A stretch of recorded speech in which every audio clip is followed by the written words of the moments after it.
Hello, and welcome, my dudes, to another one of my streams. Now, today, I have something pretty interesting planned for us. Basically, I wanted to have a video on an SSTO with the maximum possible delta V, but I was kind of struggling to come up with a good idea for it. It seemed to... Basically, there was just no good place for me to go with an SSTO of this size. Now, you see, guys, typically, in my testing, what I found is the most delta V that I could possibly squeeze out of an SSTO without staging of any kind is approximately 10,000 LKO delta V. Now, even though that is a lot, that still doesn't make for a super compelling video idea, since there's nothing really in the curveball system that requires me to have about 10k delta V. A Joule 5 is basically out of reach for us, sadly, since it requires quite significantly more delta V, and something like just going to Lave or going to Tylo requires far less. But then I figured out a pretty interesting idea. Now, whenever I think of an SSTO, what I assume it is a space plane that goes to space, goes on its mission, and then comes back to Kerbin with the exact same amount of parts without staging of any kind. However, that's not really what an SSTO really is. For a craft to be an SSTO, the only requirement is that it achieves LKO in a single stage, and then anything that it does afterwards doesn't really matter. So, with that knowledge in mind, what I decided to do is to try and build an SSTO with a little bit of staging that can go all the way from Kerbin to Moho and back. So let's get right into it. Also, I'll probably need to adjust my thing a little bit. Give me a second since my overlay isn't working. Game overlay.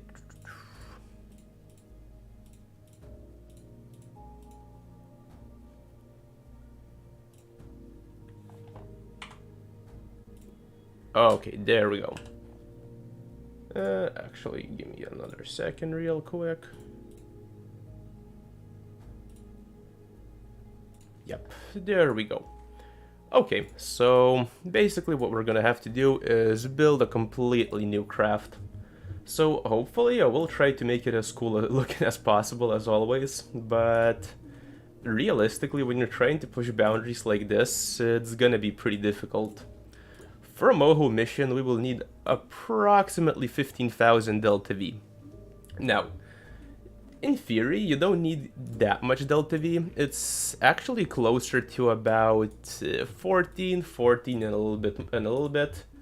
But since we will be doing a landing, and since our thrust weight is going to be extremely low most likely, we will be losing some delta V to both inefficient burns, and I will be losing a little bit of delta V to a landing, since there's just no way that I can get like a super efficient landing that doesn't waste any delta V. So let's just call it about 15,000, which is gonna be what I'm aiming for. Now, we will need a little bit more delta V, but the rest of the delta V is for the ascent, and it's very difficult to quantify how much delta V an SSTO really needs for the ascent stage, so I usually tend to just not include it in the overall in the overall delta V calculations. Now, I'm pretty sure it's possible, but I haven't actually tested it, so I guess we can figure this out together, guys, if it'll be possible or not, although I'm pretty confident that it will be. With staging, I imagine that we should be able to get probably around 18 to 20,000 of delta V in an SSTO. So approximately 15k should be very much within the realm of possibility.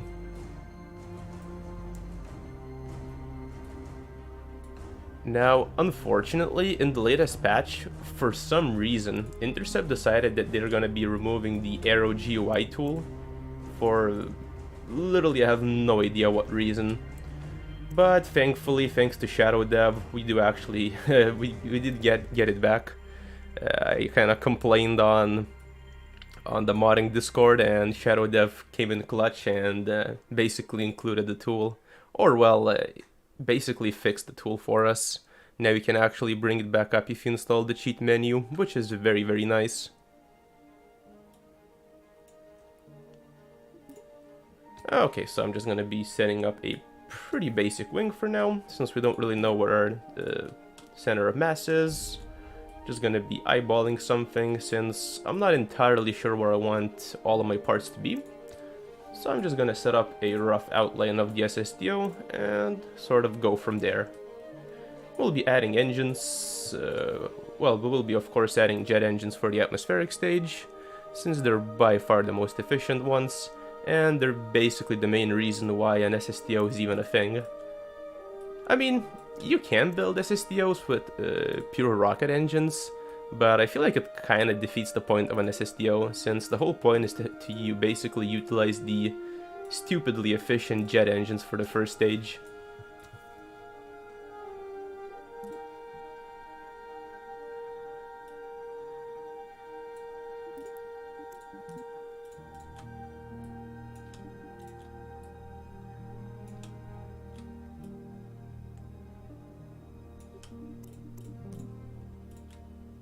Probably want...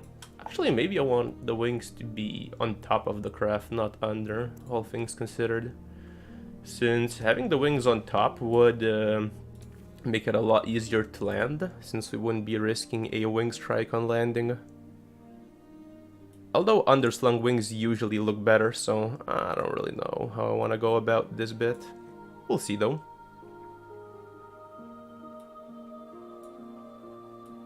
Yeah, so we probably want to go for something like this. Yeah, I'd say that looks pretty nice.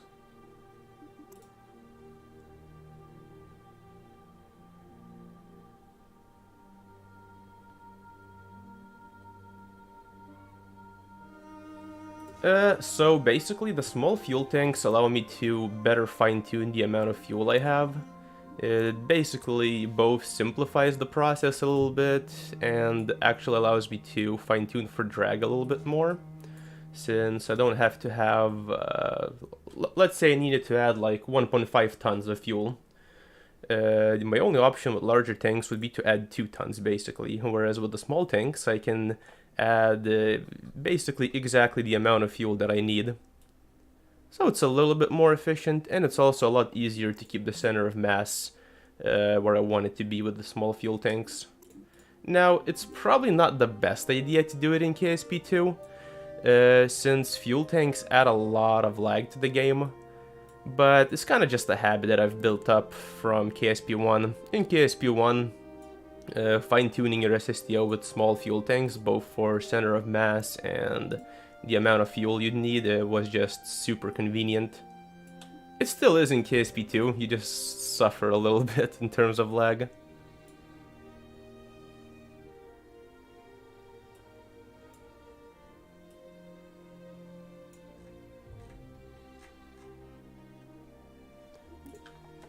Okay, so I reckon this kind of a wing looks pretty nice. Readout seems to be a little bit wrong, but I guess it's not that big of a deal. Now, the easiest way to gain Delta V, if we do include staging, is to get rid of our jet engines once we ascend. Ideally, I would want to get rid of them as soon as we stop using them, but since the kind of like challenge that I set up for myself is to get to Moho with an SSTO, we will need to jettison them a little bit later and basically waste a little bit of Delta V there. Yeah, sure, man. No problem. If you got any other questions, do feel free to ask. Okay, so what I'm doing right now is basically I'm just building up the craft that we're going to be using to get to from LKO to Moho itself. So later on we will be adding stuff like jet engines, extra fuel tanks, but currently what I want to do is I want a craft that has approximately 16,000 of Delta V. Now, why 16? I said we needed 15k. Well, from from the point when we actually shut off our jet engines and switch to the swerve completely, we'll be using approximately 1,000 meters of Delta V, a little bit more in fact, so Basically what I want is to have 16k. Now, this is very borderline, and we will also need RCS, which means that we will need extra fuel tanks, extra weight. So this, I don't think that this is going to be able to get to Moho, so we will probably need to add a couple of more fuel tanks. Also, I definitely want to add some more powerful RCS, since these like integrated RCS are definitely not gonna cut it. Since we will need to rotate for the final landing once we actually make it to Moho. Another consideration is how will our craft fly once we jettison everything. Now, it's not really that big of a deal for the ascent, for the Moho mission, for getting back, but since we will be landing back at the KSC, we do need our craft to actually function decently well once actually back at Kerbin.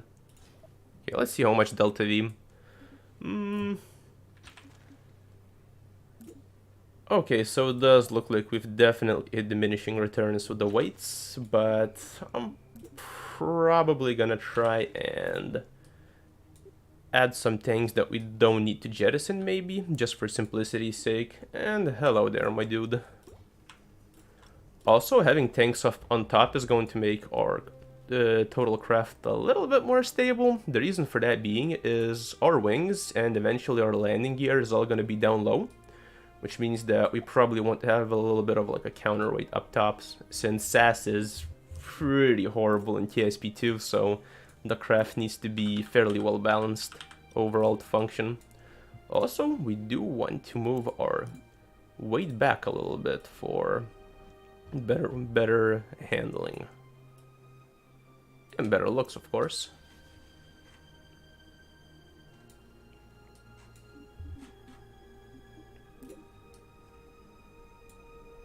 Okay, so we'll definitely be needing some stabilizers. Probably gonna go with a pretty simple setup. Just gonna have a couple of stabilizers at the back, I imagine.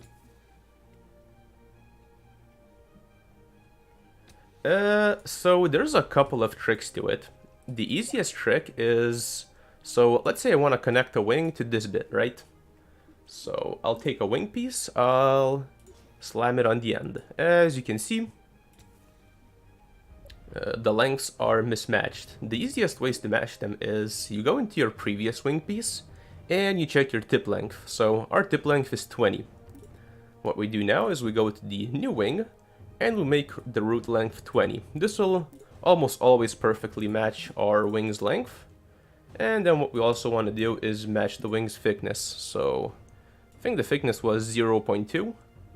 So we set it to 0.2 and it connects pretty seamlessly. There's still a little bit of finagling that you have to do.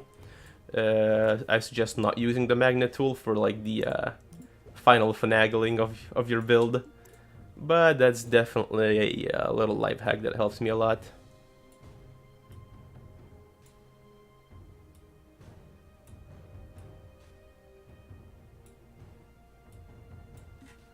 I reckon we probably will need... So I wanted to say that we need pretty big stabilizers, but we probably don't actually. Oh, actually I got a interesting idea.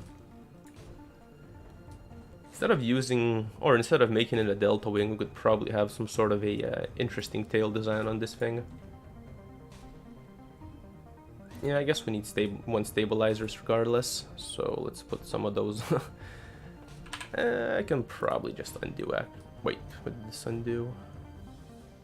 Okay, hopefully this didn't undo anything important. Basically, undoing like procedural parts seems to be a little bit buggy, so it doesn't always work properly, which is a little annoying.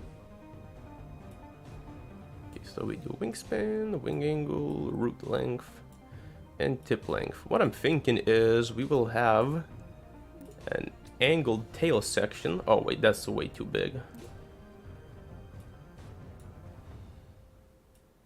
Probably slightly smaller wingspan, definitely smaller tip length. Okay, so I reckon what we do is we position these a little lower. We position them almost horizontal, so they act as like almost little elevators, although I'm not sure if we'll have elevator authority on these things since they are a little angled. And then what we do is we put another set of stabilizers, and these are actually going to be our rudders. Actually, maybe I wanted to build this section out of wings, not really sure. Might experiment later and see.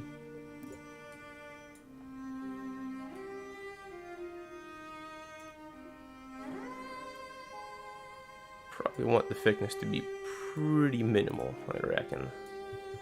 Now, I'm not entirely sure if root thickness even increases lift at low speeds. I've seen some conflicting reports, but I haven't actually done any testing myself, so it's a little hard to say. For now, I'm still still keeping some thickness on the wings, since I assume it adds stability, but who knows, honestly. Oh, that's definitely not the angle I want. Yeah, I feel like that looks pretty cool, although... Oh wait, are these going... Oh, these don't matter. No matter which way they go. Yeah, we probably want to replace these with wing pieces. Let's see... Wings. Give me the small wings.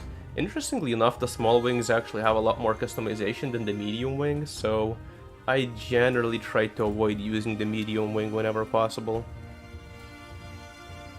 I've also never used the big wing yet. Didn't have the need for it. Although with the recent improvements, maybe I'll be able to use it someday soon. So another pretty weird discovery I've made is today when I started the save, since I basically start a new save for literally every single build, since KSP corrupts save files for some reason and it just dumpsters your FPS. Now, right after the patch, I had a pretty fresh save for the Tylo mission, but I saw literally no FPS improvements. However, once I started this new save, I think I am actually seeing slightly better FPS, so that's pretty interesting.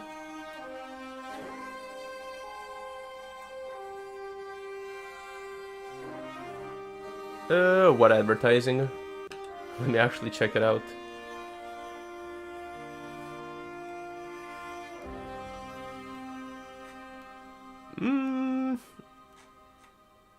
What do you mean advertising?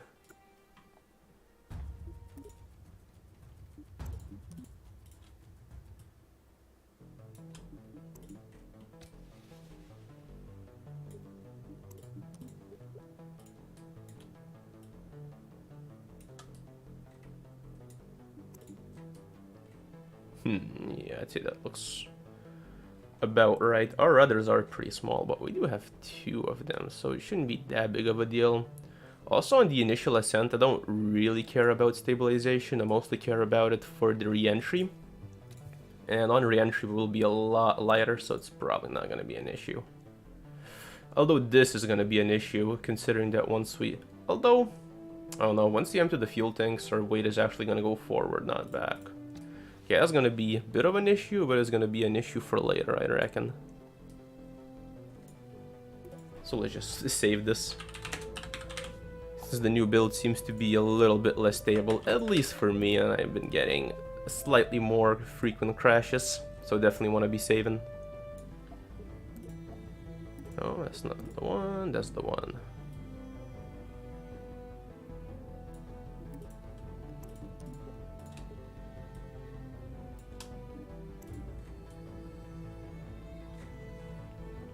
Yeah, that looks about right, I'd say. Okay.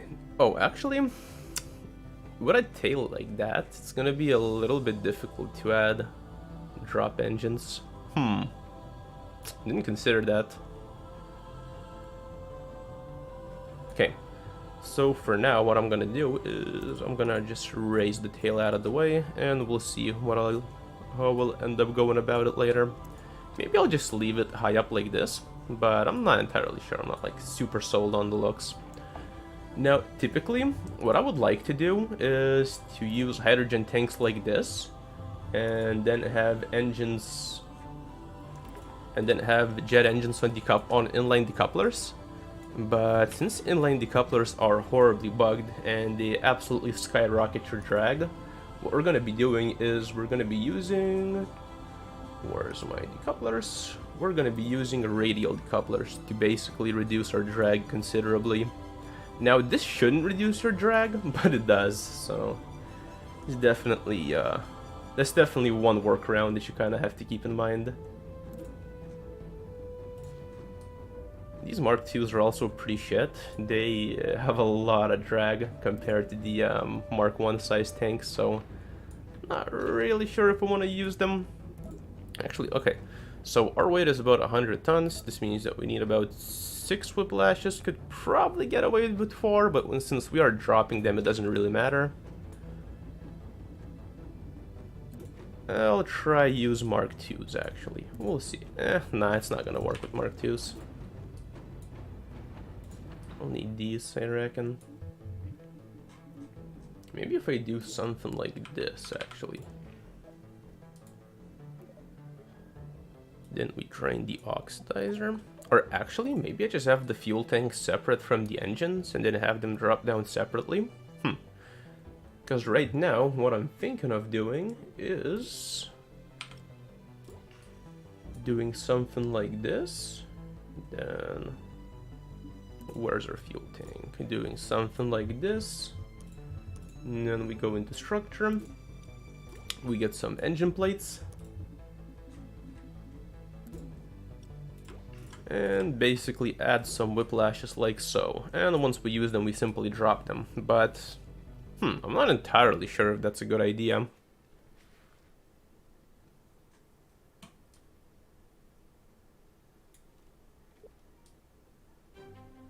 So, it's gonna be a possibility later, but currently there's no way of covering the hydrogen tanks without basically making your SSTO unflyable. Basically, cargo bays add a ridiculous amount of drag on their own, so it's simply not feasible. I mean, you can do it, it's just, like, physically you can do it. It's just going to make your SSTO either borderline useless or not function at all.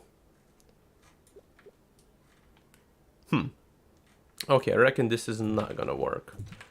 What I'm gonna do is probably address this firstly. We're gonna scoot the wing forward. Like so. How did that look? Because of course looks are your first priority. Okay, so that looks fine. Maybe if I put the jets on the wings, it's gonna look a little bit nicer. Because I wasn't super convinced on the jet engines on the back look. I could probably make it work, but let's try this first actually. Now, this will give us a little bit of an issue. We might strike our wing once we detach the jet engines, but I'll probably work something out if we end up going with this design. So, generally, I do try to combine both, but since we are making a pretty chunky build, I don't know how much I'll be able to do in terms of looks. I'll try to make it look decent, but we'll see.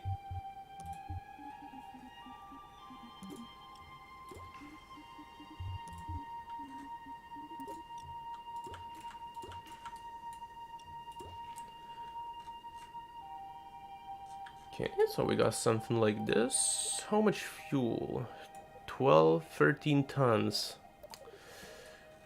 13 tons might actually be just enough. Yeah, I think 13 tons is basically on the money. Now what I'm gonna do next is something extremely dumb and super not efficient. But it looks good, so I think it's gonna be worth attempting. What I'm gonna do is I'm gonna try and build a cool intake. Now, the most reasonable thing to do would be to do something else other than this.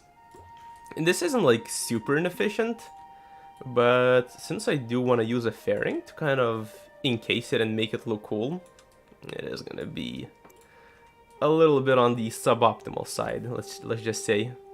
Oh my god, all of these toolbars are so annoying. They also move along with the camera, they're like not even stuck to the craft. It's so goofy.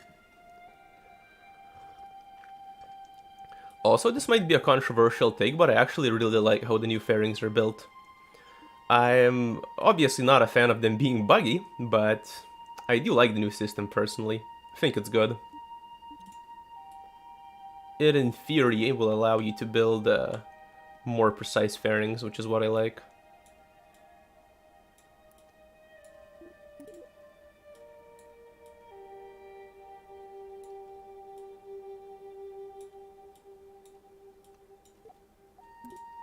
Okay, so we got something like...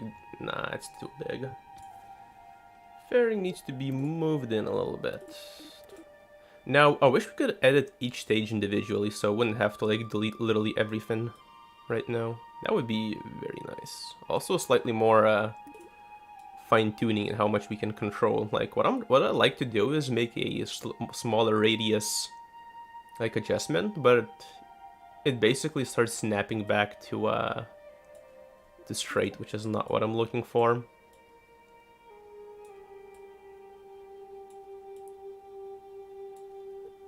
Okay, so something like that. Yeah, something like that, I reckon. Now, the fairing is going to be adding drag, and that's obviously suboptimal, but we'll see. Maybe I can make it work. Okay, how do I... Oh, right, I gotta right-click it. I also don't want it to have... What the fuck is this white stuff? Okay, there we go. I wanted to switch it to Shroud, so since we won't be deploying these ever, we don't need them to have those little cuts for the deployment part. Okay, where's our CG at? Okay, CG is looking pretty bad, but we can probably edit this by simply moving the engines back a little bit. I reckon, yeah. This is definitely helping. Also, we do want our engines to be perfectly in line with our center of mass. It's probably not like perfectly in line, but it's pretty close. So that's not too bad.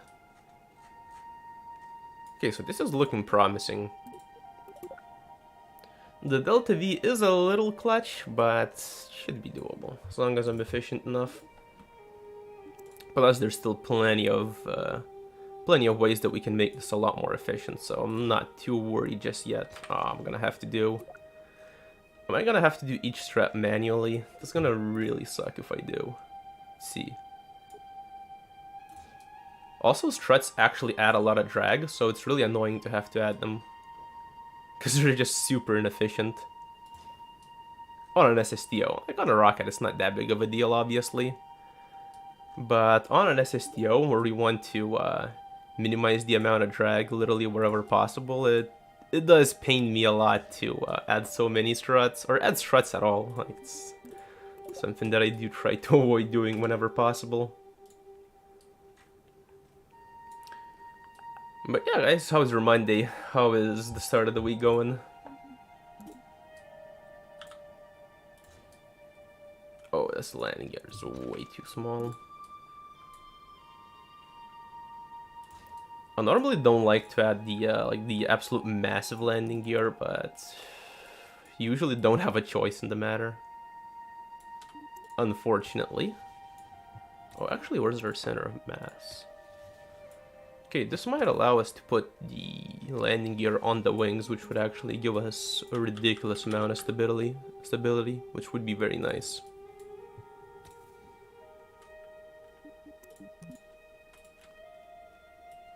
Oh, actually, our engines are a little offset, so we'll need to fix that.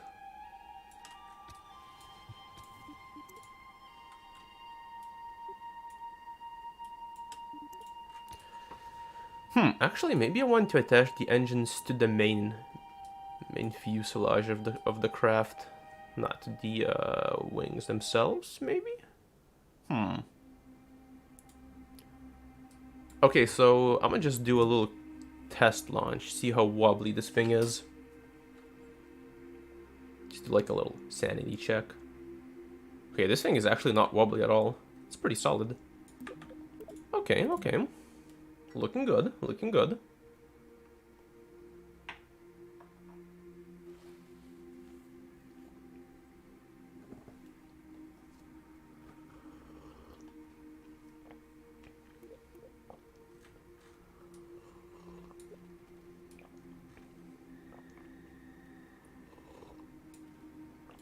Yeah, what I'm gonna do is I'm gonna reattach them to main body of the craft. And I'm hello? Okay, then what the fuck am I attached to? Okay, can somebody explain what the separator is attached to? Because I didn't offset it. Cool, cool, cool. Average KSP experience, man. Jesus. Okay, there we go. That looks normal. Normal-ish. What? What? Why didn't this do? Okay, interesting. Very interesting.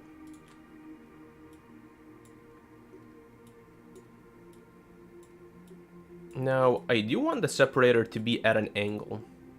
The reason for that is when we detach the engines, I want them to get flung off away from the craft safely instead of get flung into like the wings or the fuselage or the tail. So we definitely want this to be sort of offset like this, I imagine. Yeah, I'd say that looks pretty good.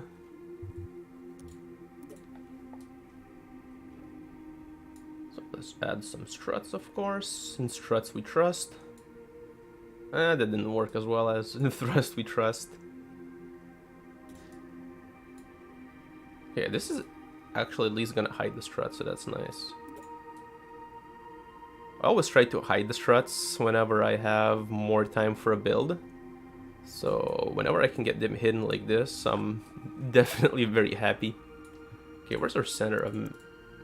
Okay, that's looking pretty good. I'll probably need to pitch the wing up to make it a little bit more efficient. Although we do have a pretty chunk-tastic wing, so might not even need to actually. We'll see. I just want to edit my control surfaces. We will definitely want as much rudder control as humanly possible. Also, this is just rudder, please.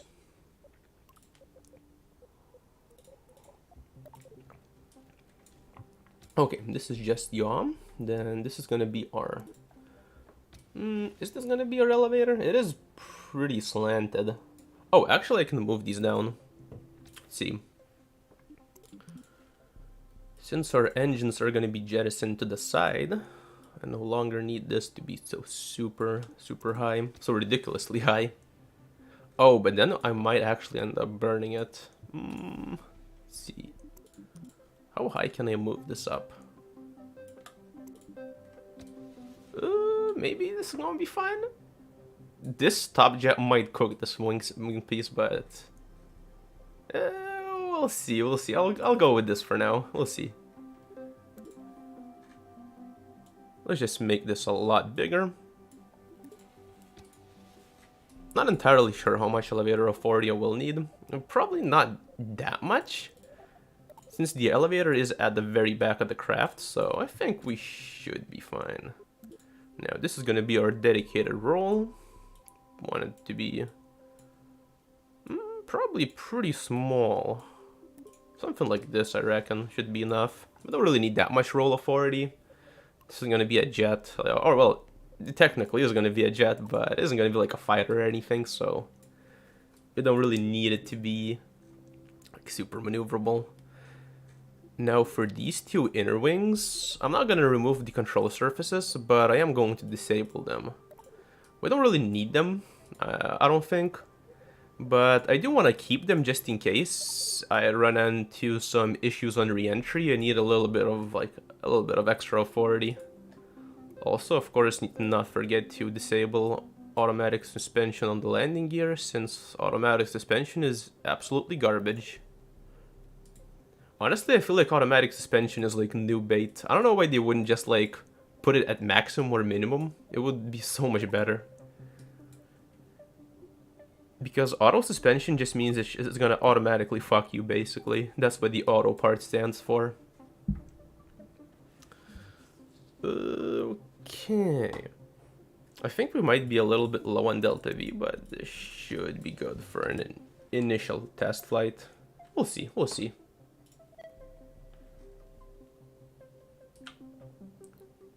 Actually, Yeah, okay, whatever.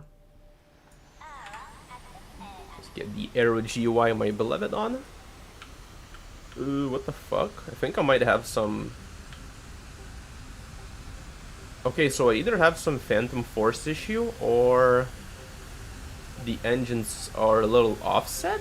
I don't know, let's see. Let's see if I can take off. Yeah, I think we have some sort of a Phantom Force issue. Damn, that's gonna suck to fix. Let's see. Come on, KSP, please no Phantom Force bullshit. Oh wow, this thing has a ridiculous amount of drag. Also, our roll of 40 is way too high still. Let's just pause this real quick.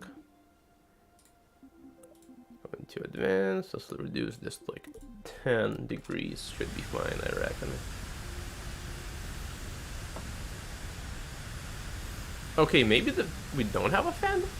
Maybe I just... Oh, I think I have the landing gears a little crooked maybe? I don't know. We'll see. So for now, what I'm simply trying to do is to just check my airplane's performance. We're not gonna be going for the mission straight away, but I just want to check the basics, like, is the swing surface getting roasted by the engine, for example? What kind of angle of attack are we seeing? And we're seeing horrible angle of attack. Like, what kind of drag are we seeing, etc, etc. Okay, oh yeah, nah, we do have some sort of a Phantom Force issue. Whenever... Oh, actually, I wonder if it's because of the thrust vectoring on the jets. Let's see, let's disable them. Or it's actually to do with the roll, I reckon. Let's see, let's disable the roll. For some reason, on engine vectoring, roll seems to just not function properly. So let's see. Usually if you have like a seemingly Phantom Force issue and you disable the roll axis, it kind of didn't really fix it. Maybe it's because the end... I'm not really sure what's going on here actually. The craft just seems to want to roll to the right side for basically no reason, seemingly. Although it's fine when I'm off the controls, although side slip is still pretty major.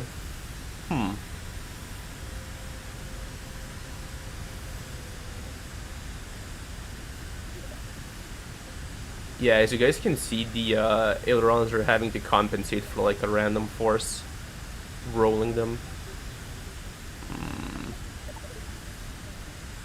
Okay, I guess that concludes our first test flight. Need to figure out where the Phantom Force is coming from.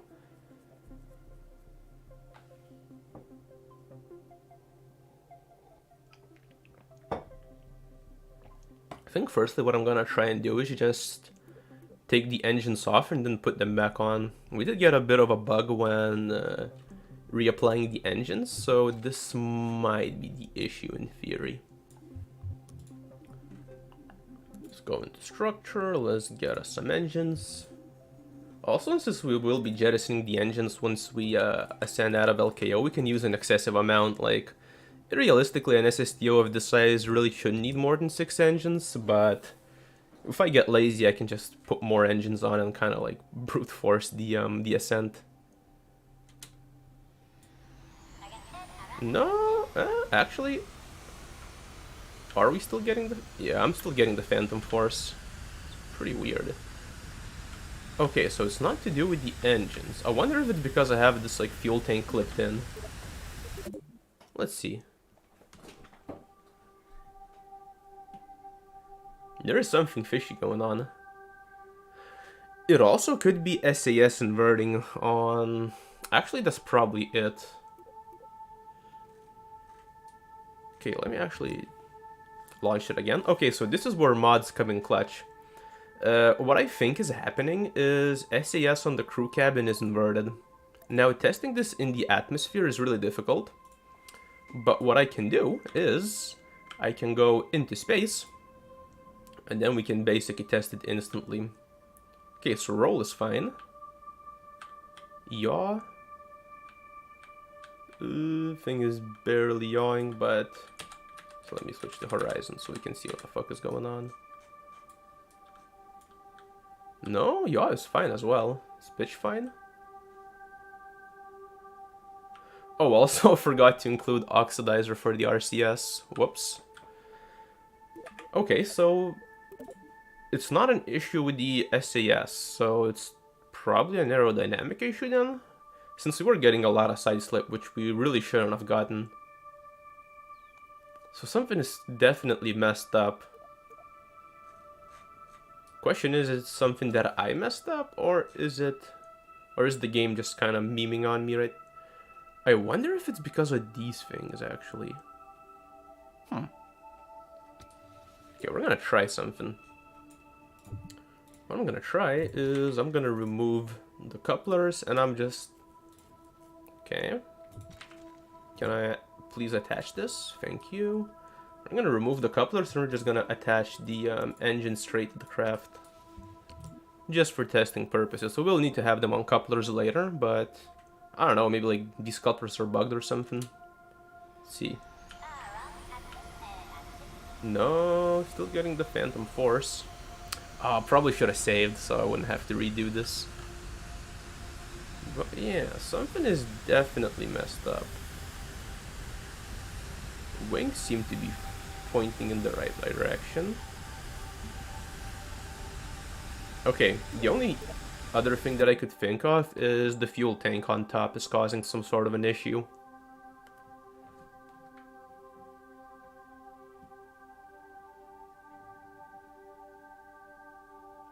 Let's see. Okay, what if I just straight up remove this fuel tank? What happens then?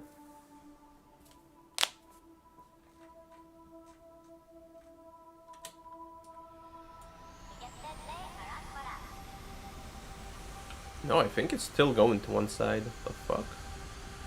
Why? Why are you doing this? This is so weird. Times like these are when I'd really like to see the old KSP1 aerodynamic overlay, because that would like instantly show me where the issue is.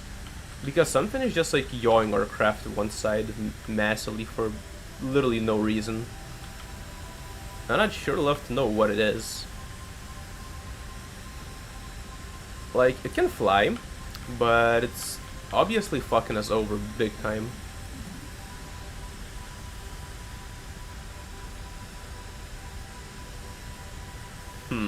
Also, I wish we had a larger crew cabin. This one is cool, but yeah, like this part doesn't look very nice. If we had like a bigger one. Okay, so I don't think it was the fuel tank.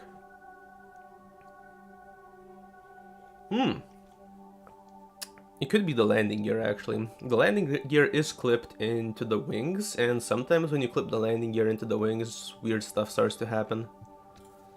So let's see. Oh, what the fuck is that, actually? What is that? Jesus Christ, KSP. Why do you do me? No, I clicked on the wing. Okay, so I imagine it's the landing gear, so we can probably start rebuilding this thing real quick. I'm gonna put these back on the couplers.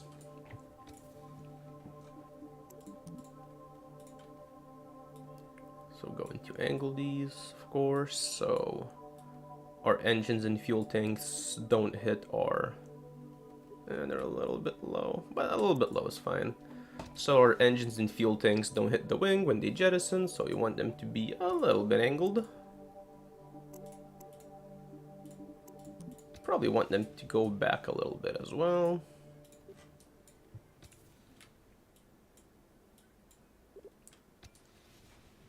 Good morning, my dude. How's Monday been for you guys?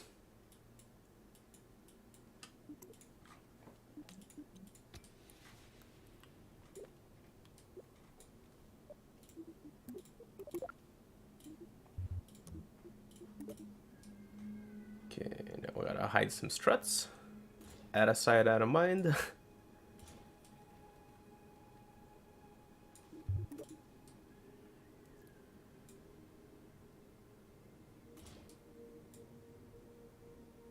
Oh man. Might have to disable magnet for this one. For some reason it doesn't want to like snap close to itself. It's pretty annoying. Okay, so we need these back. We need this fuel tank back.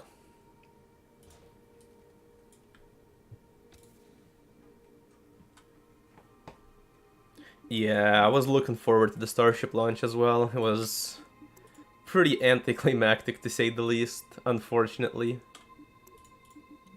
Also, yeah, this patch is pretty anticlimactic for me as well. I feel like it's a bit of a letdown, if I'm honest.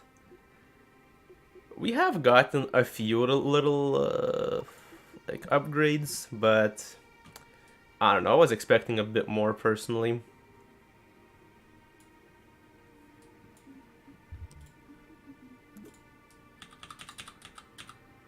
Okay, so let's try and have the landing gear not be in the wings. I reckon the issue was from the landing gear being clipped into the wings. So let's have it be like this. I'll probably have to come up with a better place for it later. Oh, whoops. Okay, I didn't want to take it off. I'll probably have to come up with like a better place for it later, but I don't know. We'll see. Since having the landing gear so close to the to each other is not gonna do that much good for stability. It's gonna be like really wobbly, and the wing strike when landing would be almost guaranteed on Moho. Also, the parts manager seems worse. Although that could be because I was mostly playing in an old save. This new save actually does seem to run a bit smoother than it used to. So I don't know. Maybe there is some FPS gains after all to be had. Oh, what the fuck is that? Okay, our stability is going to be abysmal. Yeah, that's. Oh wait, I'm still getting the Phantom Force. The fuck? I was pretty sure it would be from. The landing gear. Okay, let's try and just straight up remove the landing gear and basically get in the air with cheats. Let's see if the landing gear is causing the issue or if it's something else. This is pretty weird though. Like, I don't feel like I have anything that's like super obvious that's messing with us.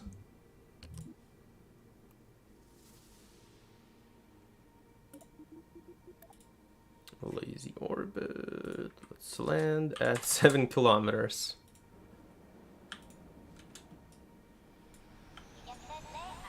Okay, so it's straight up rolling to the right, but this could just be like a normal stall thing. No, it's rolling to the right. Why is it rolling to the right? Come on, KSP, why you do me like this? Yeah, it's just like rolling and yawing to the right side.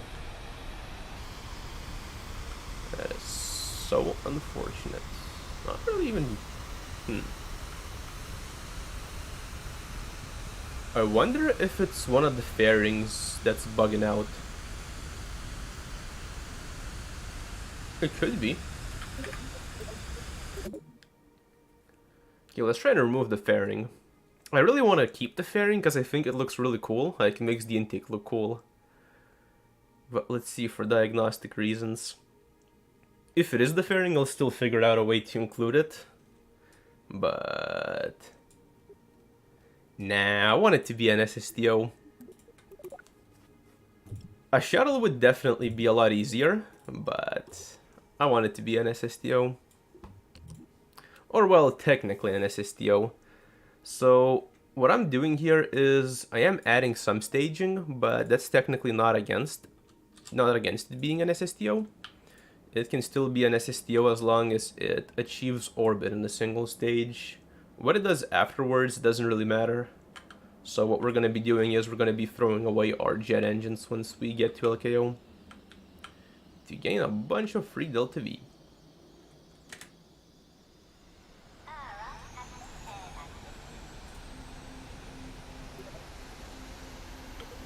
Yeah.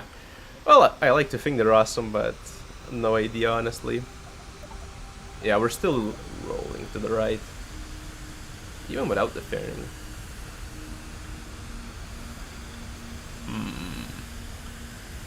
This is really weird.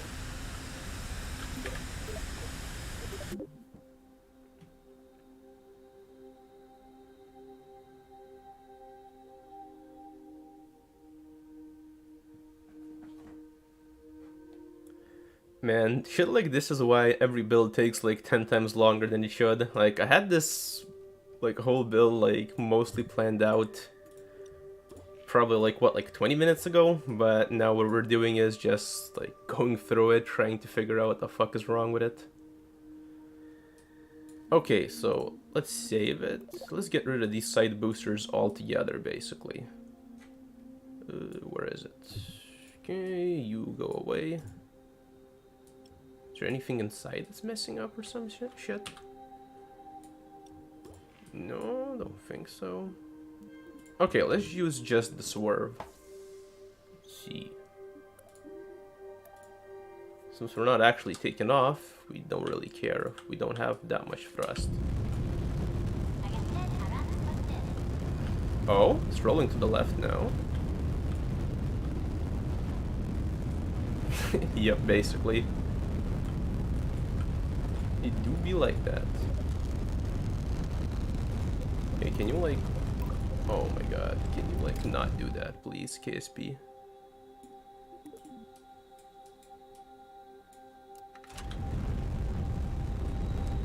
Okay, I think it was actually the engine boosters on the side, because now without them, we don't have the Phantom Force anymore.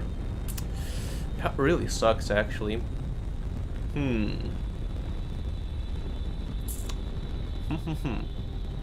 feel like the overall design looks pretty cool though. Pretty happy with it. So that's definitely something. Oof. We have like very little pitch of 40 without the weights though, so that's a little bit concerning. Okay. So basically the issue is with the side boosters. Something is messing up with them. I wonder if it's the aerodynamic couplers. No, actually it isn't, because even without the couplers I was still having the issue. Okay, I think what I'm gonna do is I'm just gonna straight up rebuild them. Maybe there's just something corrupted with this specific part itself.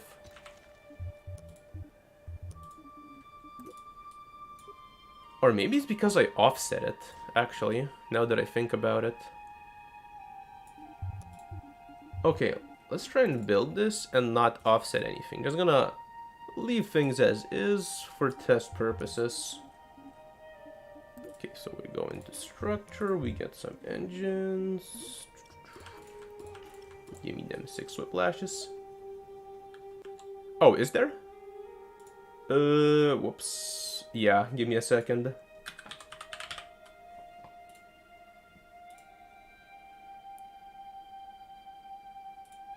There we go, and it's gone. So I have a countdown timer for like one before the stream starts. And usually if I turn off the program, the timer also turns off, but I guess it didn't turn off this time. Was it there the whole time?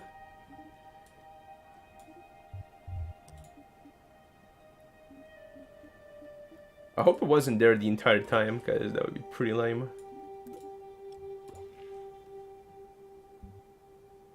Okay. Are we gonna get the fan? Oof.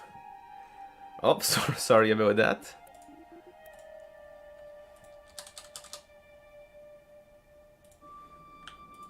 Pretty weird that nobody called it out.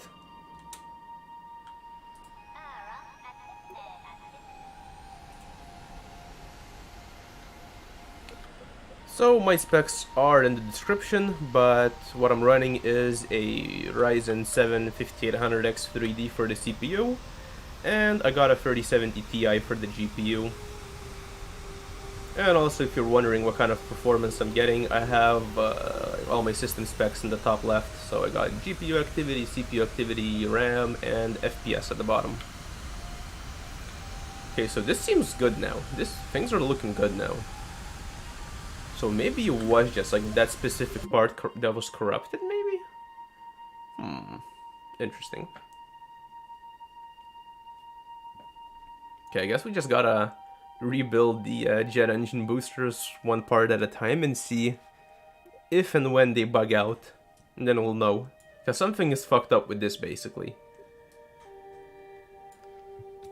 Okay, I do want to roll it to the side, though. Is offsetting what's killing us here? Could be. I could see how that would be the case. It makes no sense, but I could see how that would be the case.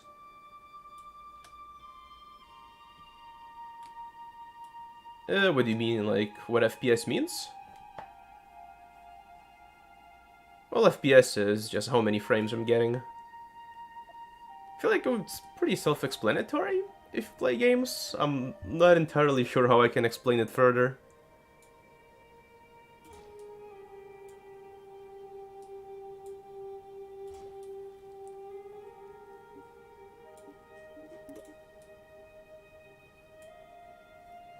At least for me, FPS really didn't change much with the new patch, so I don't think you're gonna be seeing much of a change from what you were seeing in patch 1.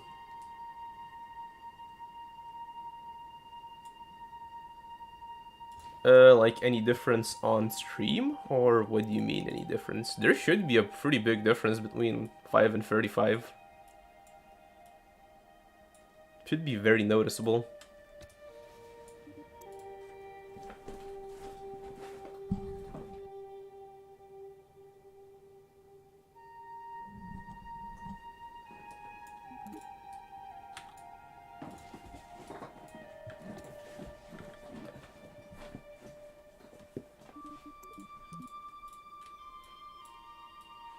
Also, FPS isn't the only thing that matters technically. There's also something called, well, I don't know what it's called, but basically it's in-game time.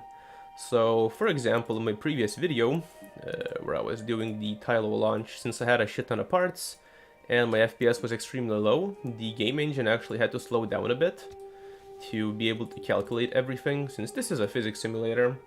Which meant that even though I was getting 5 FPS, the game was running at like 1/5 speed. So it was even worse than 5 FPS.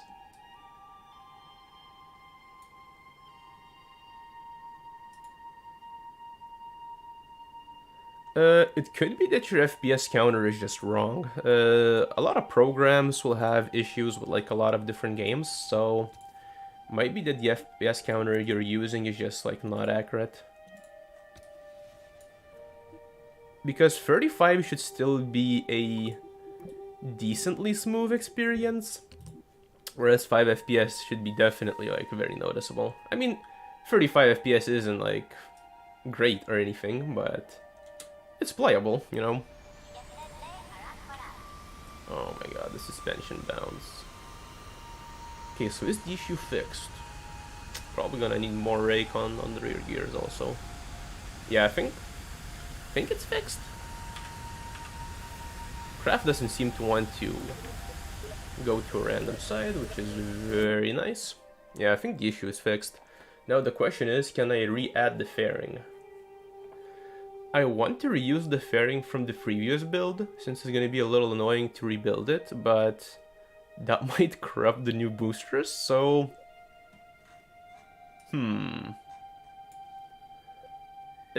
I'll try and reuse it, I reckon. Let's see.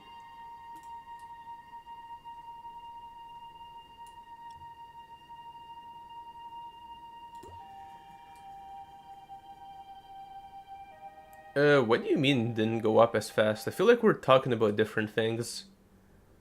Like, what I'm talking about is game frames per second.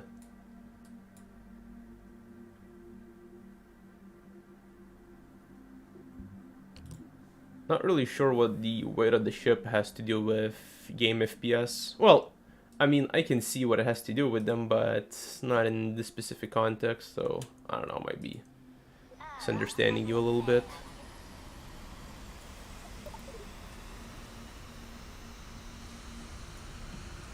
Okay, I think we solved the Phantom Force bullshit. Which is very nice.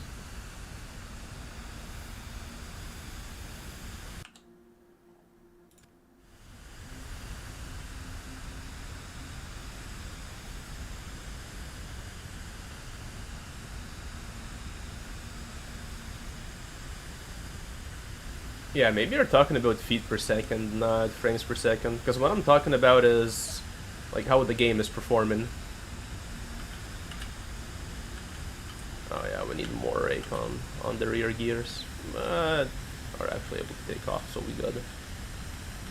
Oh yeah, feet per second. Yeah, I was talking about game FPS, not distance. That's probably where the miscommunication was. I was basically talking about this, like top right corner, or top left corner, I mean, my in-game FPS.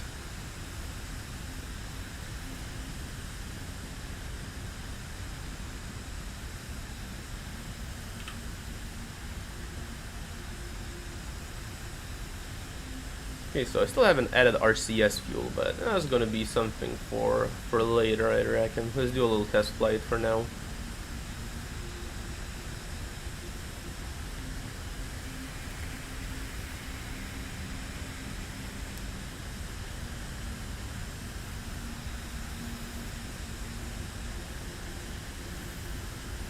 Oh yeah, so in theory you actually do want pretty low thrust weight to be maximally efficient. I think the most efficient thrust weight for a rocket is like 1.3, 1.4, so you actually do want it to launch pretty slow. For an SSTO it's also kind of similar, since every jet in the game will have lower thrust at low speeds, and of course since it will weigh more when you launch, you'll start off pretty slow, and once you gain altitude, your drag will reduce, you'll gain more thrust as you gain speed, so your speed will just naturally increase. So yeah, that's about right. What I was doing there before is I was just using cheats to teleport myself to 7 kilometers, so I could test what the hell was going on with my ship.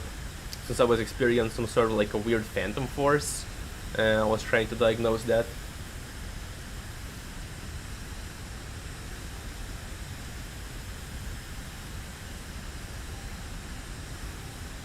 Nah, it's not that. What I was experiencing is an aerodynamic phantom force. Whenever I get a phantom force issue, what I do immediately is I'll teleport to LKO and I'll see how the aircraft functions in a vacuum. Because sometimes you actually might get your like SAS inverted, so for your SAS only your roll might be mixed up with the pitch, or your yaw might be inverted, so when you're trying to yaw left, the aircraft is actually yawing right. So that's generally the first thing that I test, and that's definitely the first thing I'd suggest anybody tests. But this specific aircraft wasn't experiencing any issues in the vacuum, so from that we can determine that it was an aerodynamic force that was causing the phantom force. And it ended up having to do with these engine, like jet engine boosters, is probably what you would want to call them. Surprisingly, just rebuilding the booster seemed to have eliminated the issue, so the mod that I use to teleport is called Lazy Orbit, and it's extremely useful. I love Lazy Orbit. Obviously I don't use it for when I'm actually doing the mission, but it's just an extremely good tool for getting both cinematic shots for videos and for testing builds. So for example, if I was doing an Eve mission, flying to Eve every single time to test your ascend module would be absolute pain. You'd literally have to spend like an hour every time you want to test like a difference in design for your Eve stage.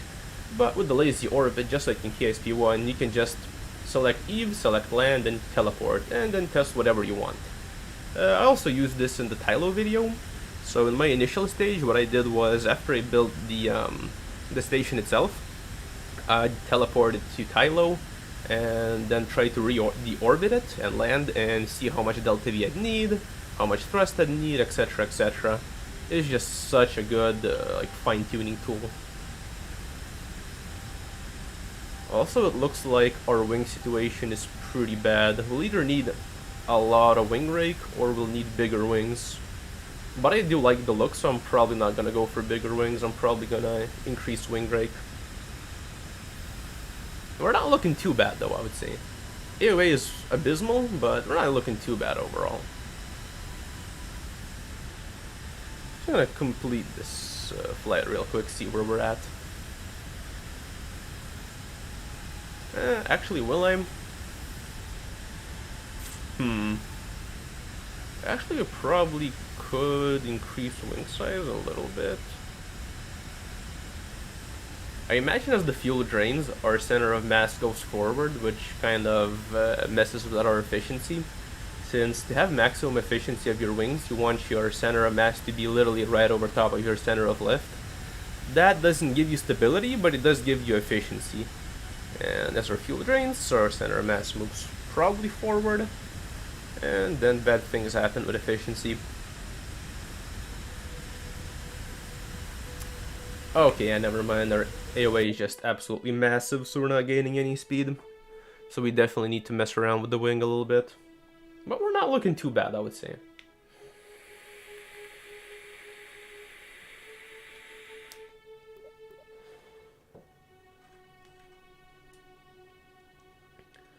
This isn't an issue.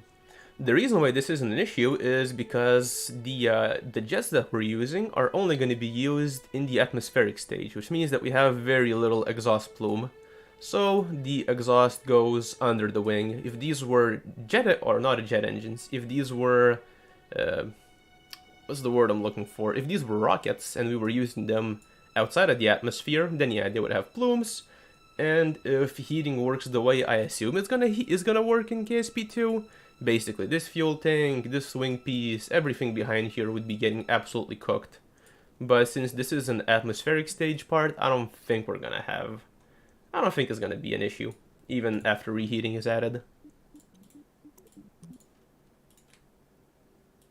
Okay, so we're gonna be probably pitching this up pretty extreme. I don't know if I want to pitch this up. Yeah, I'll try to...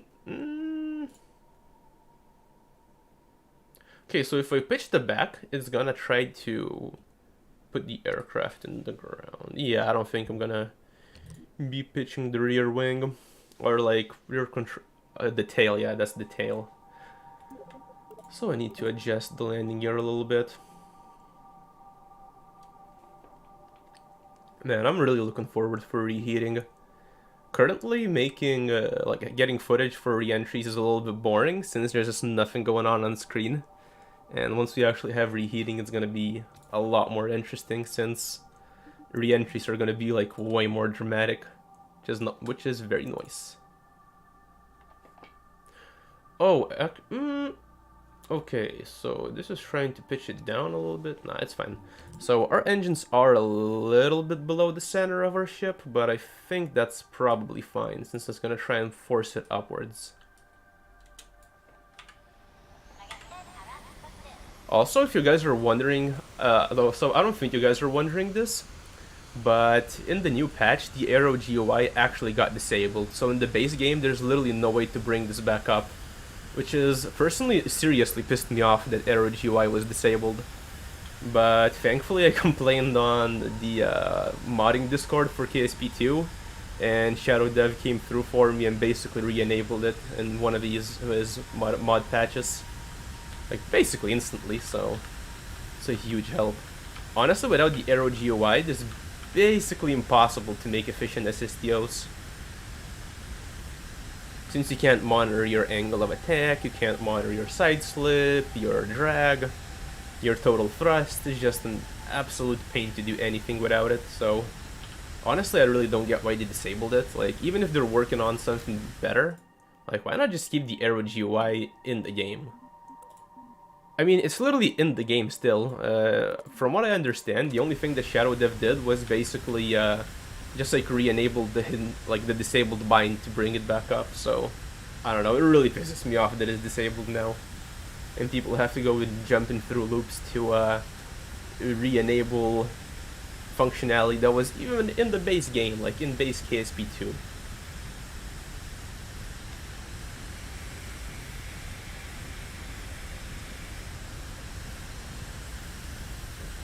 I mean, it probably isn't the only hot part, but that's like mostly where the heat is concentrated. Plus KSP2 is pretty simple, so it's not gonna like have like complex thermodynamic simulations, you know, guys.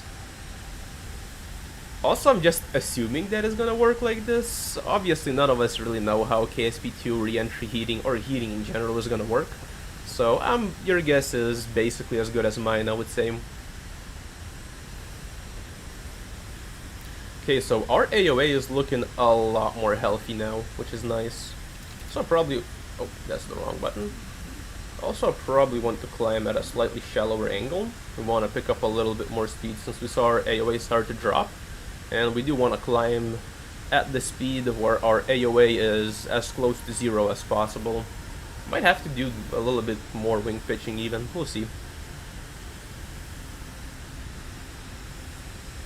So if you guys are too lazy or just don't like installing mods, another way that you can tell your AOA is by looking at your elevators. If SAS is trying to pitch up constantly, that means that you have positive AOA. If it's trying to pitch down, that means you have negative AOA. Which is a pretty okay way of trying to tell like what's going on, but it's so much better to just have the arrow GUI on. Like, intercept, why did you disable it? So dumb.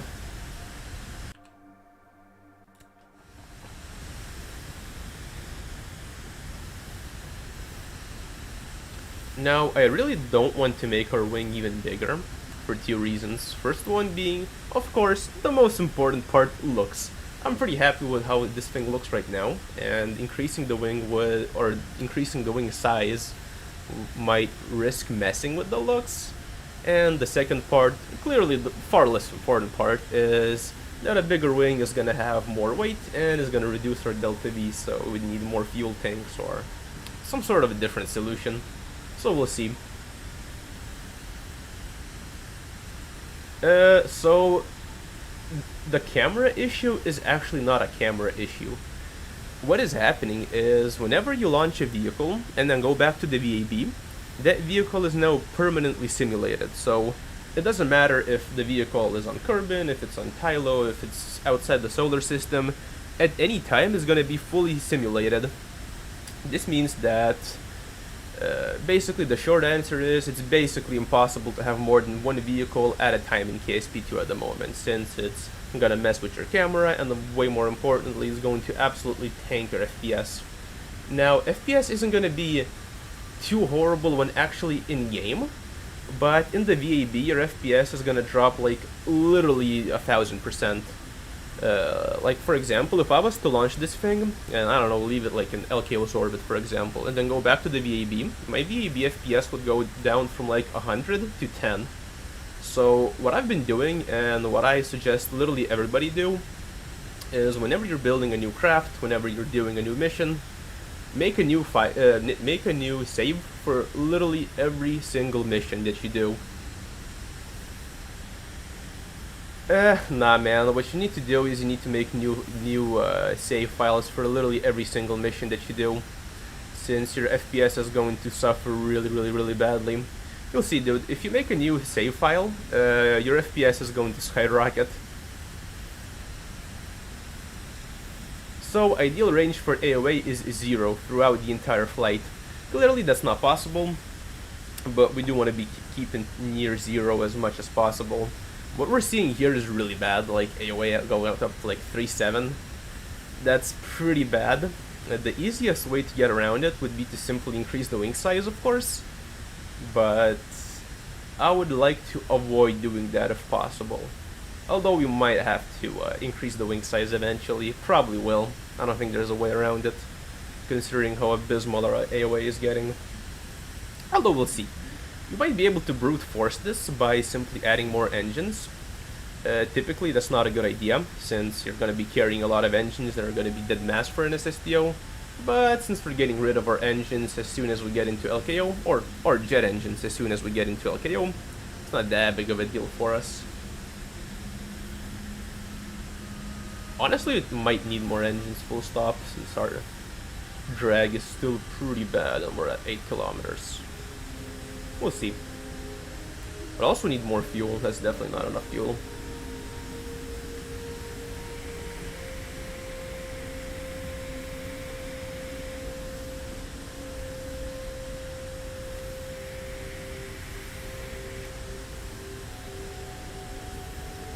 I'll be back in like a minute, guys. I'm gonna go to the bathroom real quick.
And I'm back, guys. And yeah, this thing definitely needs more engines, at least with this design.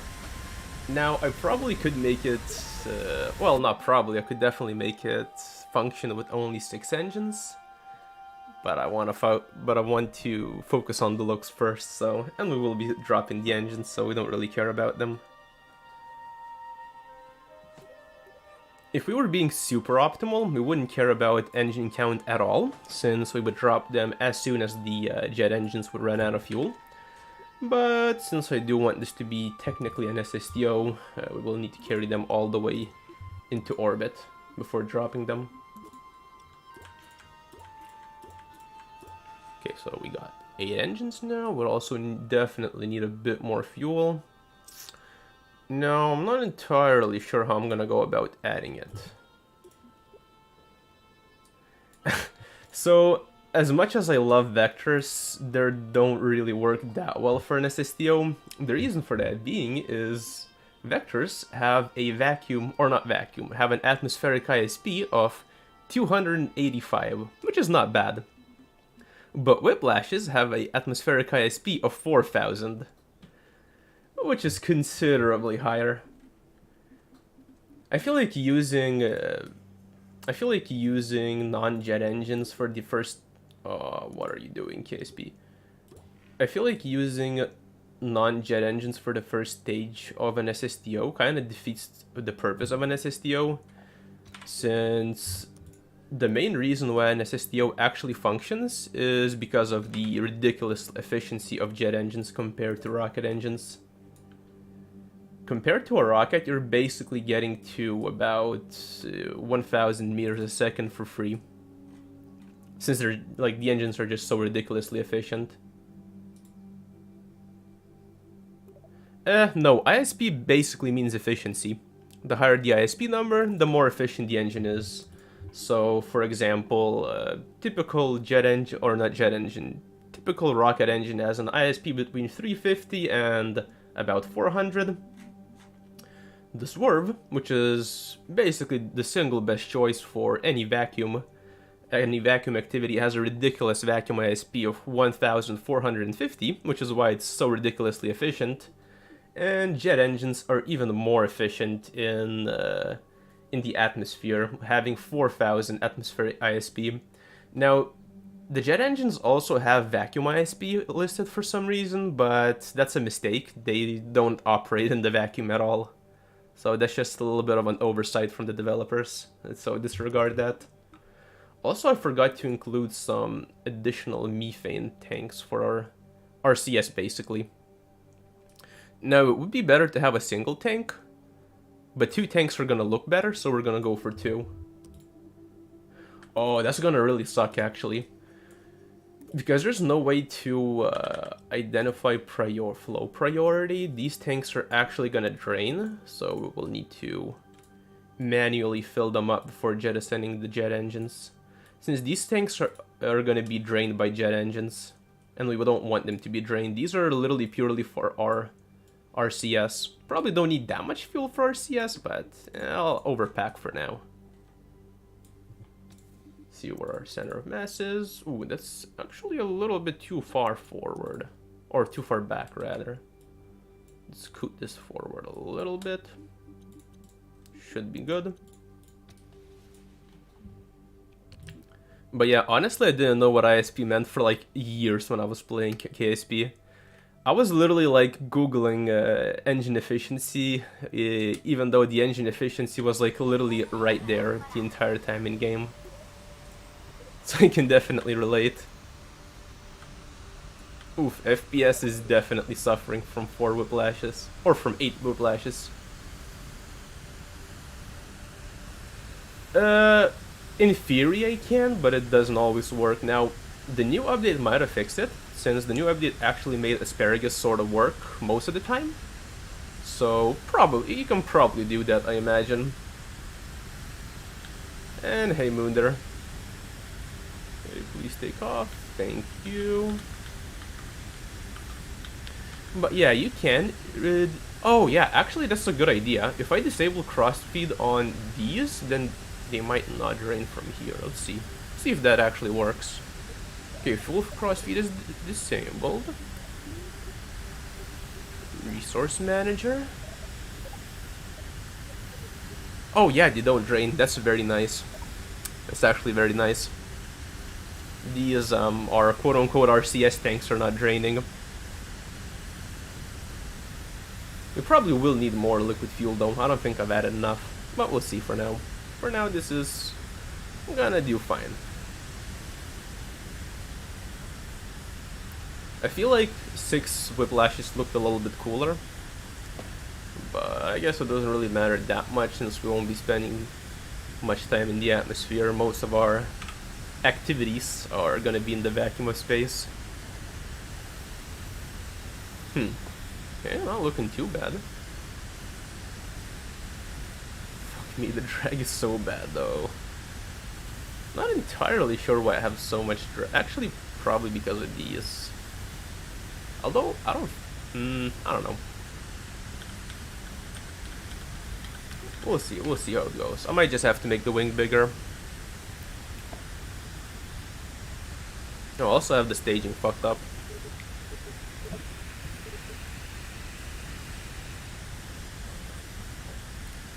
I wish you could disable certain aspects of staging. Like, for example, I'm literally never going to be jettisoning these, what do you call them? These fairings. So I wish you could just, like, completely disable them from staging.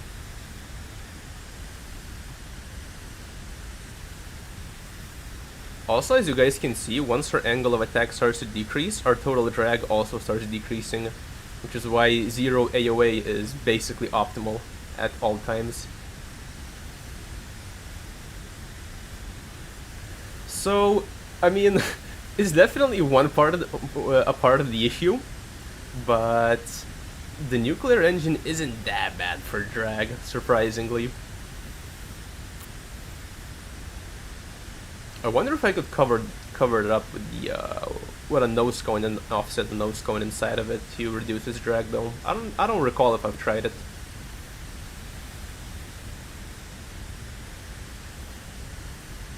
Okay, so adding more engines seems to have helped out a lot. Probably need to pitch it down a little bit since we want to use our whiplashes as much as possible. Also, actually, we might have too much fuel now, interestingly enough. I think we just didn't have enough thrust to get out of the atmosphere properly. Actually, I pitched down too much now. Nice. I wish you could tell SAS a specific angle of attack that you want to go for instead of like having to randomly tap S and W.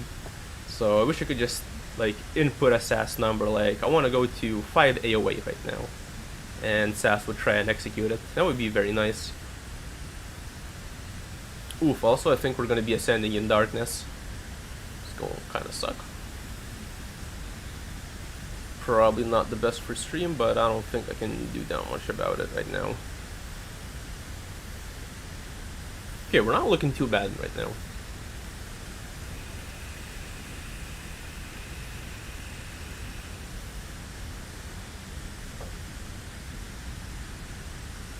So, if I wasn't being stupid, having too much liquid fuel wouldn't be an issue, since as soon as our jet engines... Oh, actually I forgot to activate the swerve, whoops. So, having too much fuel wouldn't be an issue, since as soon as our jet engines would cut out, I'd cut them loose and jettison them. But once again, since I am building an SSTO, and for this to be an SSTO, it does have to get to space in a single stage, we will need to wait to jettison our jet engines until we're actually in orbit. So now we're just carrying 3.5 tons of excess fuel for basically no reason. Also, why do I have skip countdown? Can anybody explain that to me, please? Also, swerve isn't making any sound, so that's cool. Oh, now it is. Okay, it looks like we actually have plenty of delta V, if the readout is correct. Now, it is switching between 25,000 and 17.5k, but I think 17.5 is actually the correct number. Ooh, we might not have enough thrust to weight to actually... Ooh, we might not have enough thrust to weight. We might need to add... We might actually need to add some vectors, like you suggested, my dude. Because I don't know if we have enough thrust to weight to actually circularize on the swerve.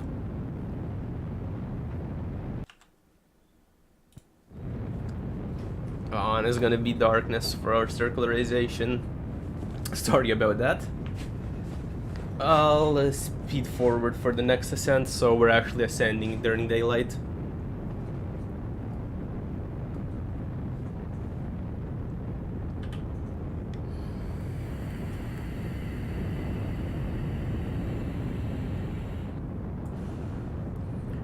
At least we don't need a bigger wing, which is very nice. Oh, now it's only reading 5,000, so... That can't be right. That's very concerning, but I don't think that's right. Well, I hope it isn't right, because if it is, then that would be very bad. But yeah, I don't think so. Also, yeah, we straight up don't have enough thrust to circularize, I don't think.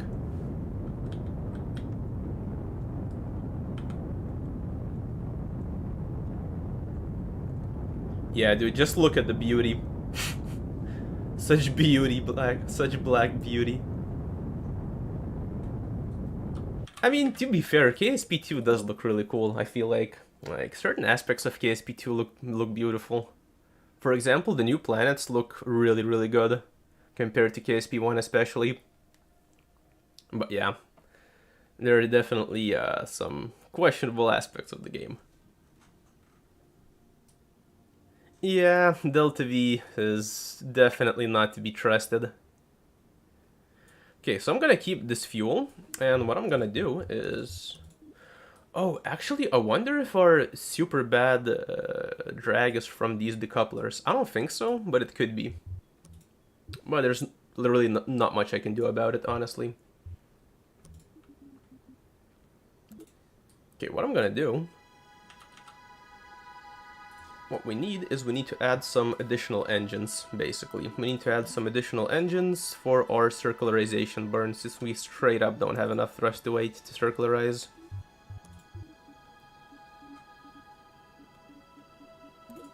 But the question is, how am I gonna go about it? This is gonna add a ridiculous amount of...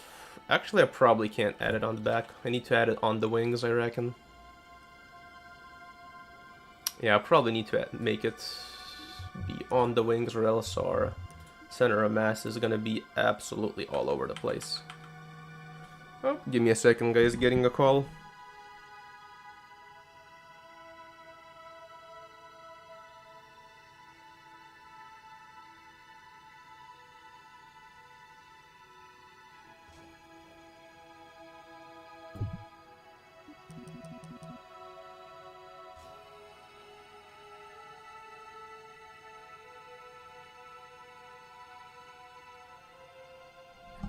And I'm back. Yeah, man. The first update, or pre-update, was especially rough. Such a mess. Honestly, during the first update, I spent literally the entire time just building stuff. I didn't do any missions at all. Since missions were just such a pain to do.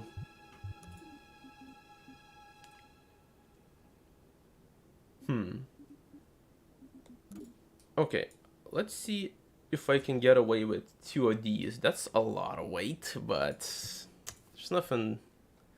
There's no way to get around it, really. I don't think. Okay, so this is going to be forcing our thing down, so... I want it to be angled like this. No, we actually want it to be angled up a little bit.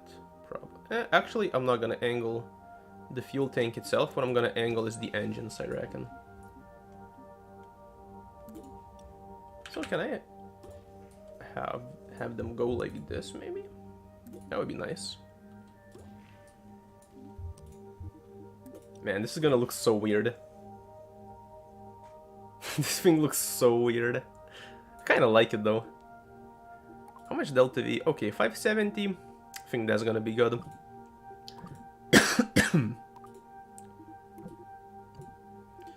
Okay, so we go like this. No, we go like this. We want the swerve first, then we want the vectors. Actually, they don't need to be vectors. I might replace them with different engines. We'll see.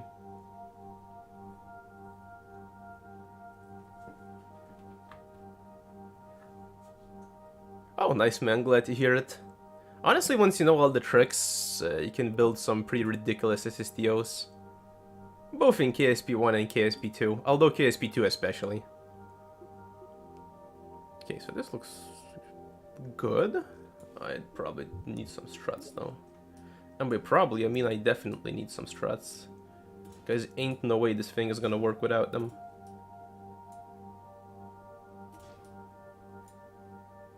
I do wish I could have these vectors on the underside. Maybe I can put them here later? We'll see. For now, I think they're good here. So we won't need these, so we can remove these things. What's the weight? Whoa, fuck me, 206. Okay, the mass is really high for some reason, actually. It's not because of this. Okay, whatever, we're just gonna go with the vectors.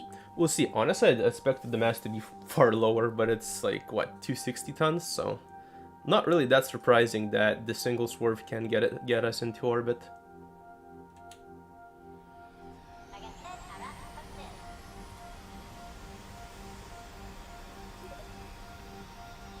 Yeah, that sounds pretty nutty. I can't imagine doing that in KSP2 with that many engines.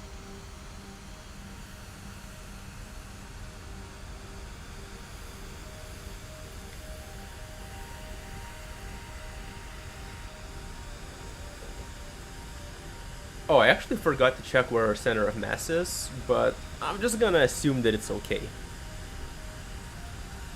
We'll see.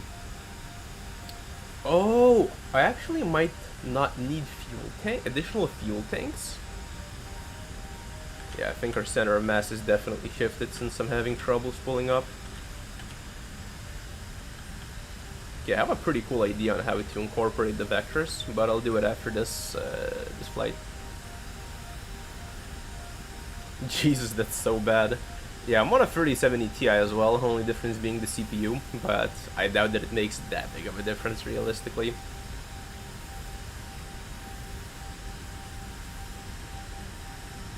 Yeah, there's definitely a lot of beauty in simplicity, especially when you're getting really shit FPS. The main thing that you want to cut down on is engine count and fuel tank count, since those are the two main things that absolutely tank your FPS.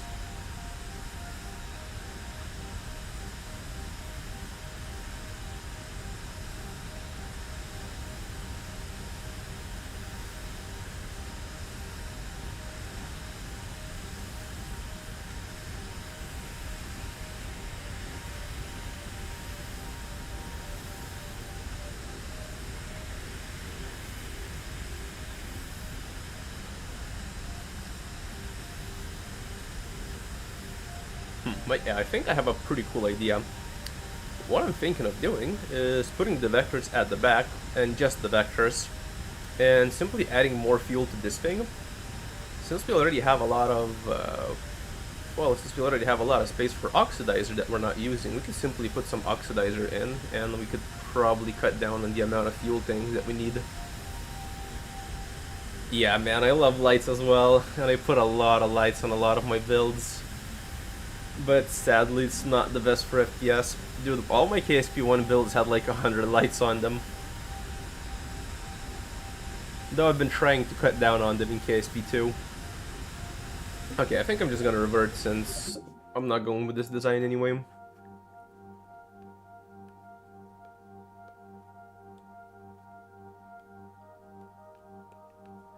Oh, but that's gonna mean that I'll need to enable crossfeed, which is gonna suck.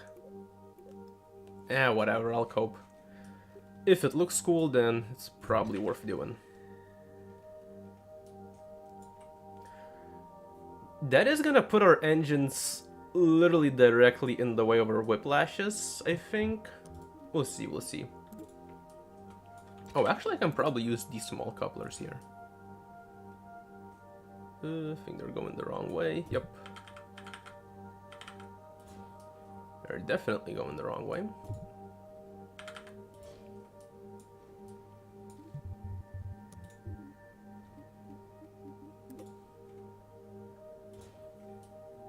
Yeah, I think we all share the love for ridiculously overcomplicated builds here. Let's kind of basically what I do. That actually goes into the thing. Okay, so what we're gonna do is we're gonna have small boosters here. And I'm just gonna be putting some oxidizer in here. Oh, what is this lag? Some oxidizer in here, basically. Oh, that gives us 50. Okay, we do need to enable crossfeed now, though.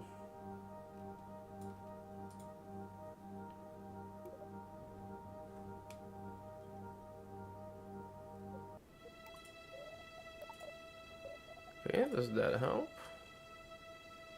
Might have to enable crossfeed on both of these. Yep, there we go. Oh, 800. Yeah, I think we're good, guys. Let's just fine-tune these a little bit so they're not floating.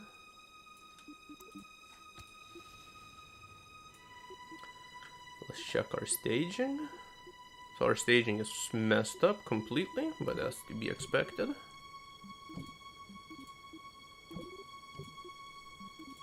Okay, so whiplashes, swerve, vectors, jettison, all of this stuff. Let's see where our center of mass is. It's a little bit too far back, actually. Oh, actually, I probably don't want the fuel to be in this. Do I?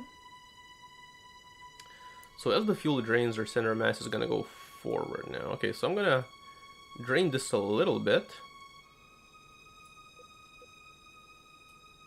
I'll do like 10 tons just for like simplicity's sake. And I'm gonna... Oh shit, this was full of oxidizer. That might have been why our ship was so heavy. Okay, how much delta V do we have in the vector now? Okay, I guess that's a secret. Okay, let's see how this works. I guess I'll have to eyeball all the delta V's now since nothing is indicating properly. Oof, this is too wiggly. Also, yeah, I really like to make stuff that looks like some sort of like a futuristic thing. Be it from Halo or like Avatar or... which one is it? I don't recall... Is Mandalorian from Star Trek and Star Wars? No, it's from Star Wars, so yeah, be it something like from Star Wars. I think making stuff that looks futuristic is really fun. We'll need some struts on here, unfortunately. Since the small separator seems to have the structural stability of a wet noodle. I did forget to adjust our landing gear a little bit, but that's whatever.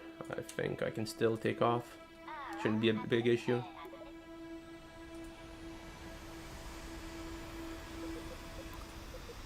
Oh, can you share craft files on the Steam Workshop for KSP2? Okay, actually, I'm gonna revert to the VAB and I'm gonna fast forward so we don't have to ascend during the night, because that's gonna really suck.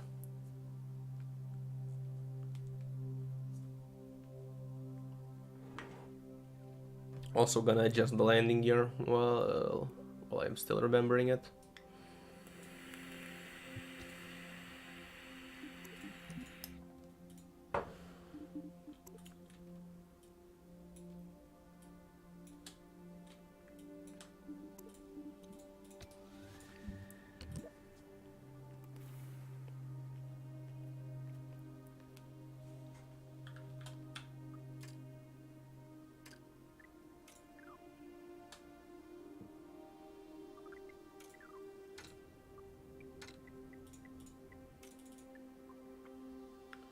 Okay, now we should be ascending during the day. Should be a big improvement. Man, why do I still have skip countdown? Like, what am I skipping here? What countdown?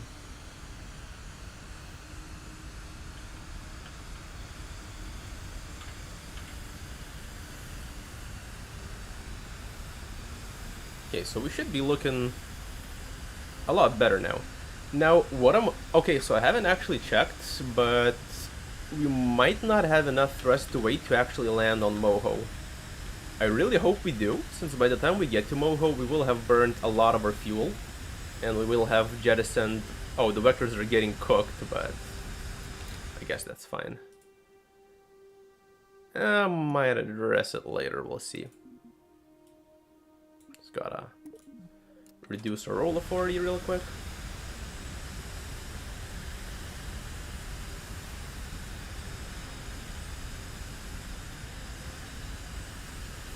Yeah, so as I was saying, we might not have enough thrust to weight to land on... Wait, where are we going? What is the thing called? Moho. So we might not have enough thrust to weight in theory to land on Moho, so we might need some vectors for the basically final landing, but we'll see.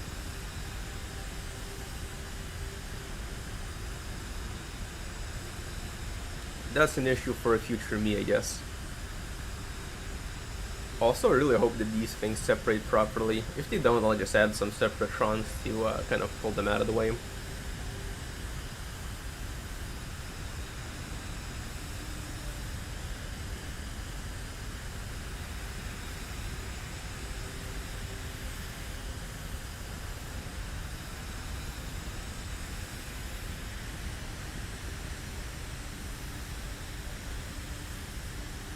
Hey Marvin, welcome.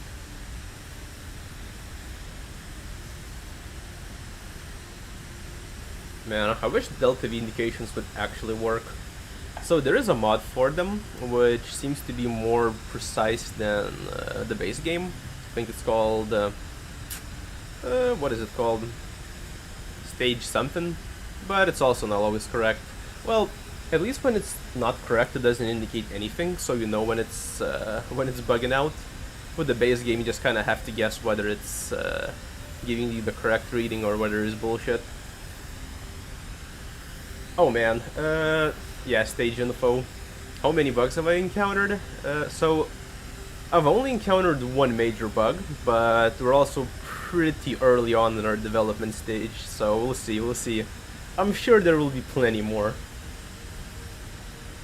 There's also one bug that I'm almost certain we'll encounter, unless they patched it out, which I highly doubt. If you guys seen the, I think it was the second to last video from Matt Lown when he was going to Moho, he got a bug where his trajectory randomly changed when leaving Moho. So that's probably gonna be fun. Probably have to be eyeballing our Kerbin intercept.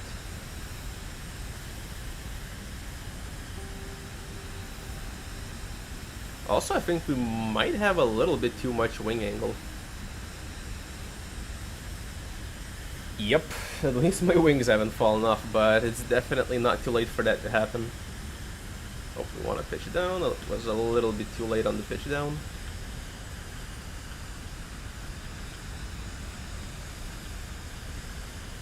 Oof, yeah, I think I was too late on the pitch down, but whatever.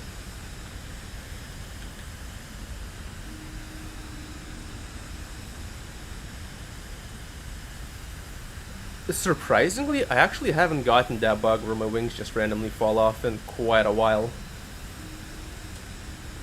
Also, I might have had only one bug, but that bug took like half an hour to troubleshoot, so... Okay, so this is a very inefficient ascent. What I should have done is level off a lot sooner and gathered more speed, but it's gonna be fine for a test flight. Since we're just testing right now, we're not going for the final mission.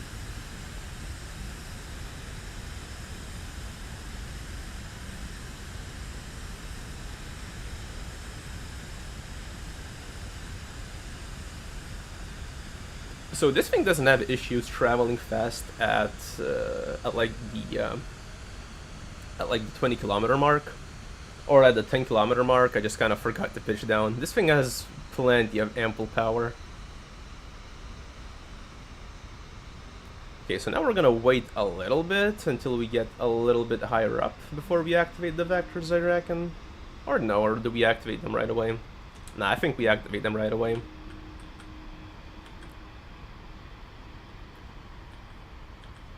Oh, actually, I think we don't have crossfeed enabled. Let's see. Because I see that our vectors are draining extremely quickly.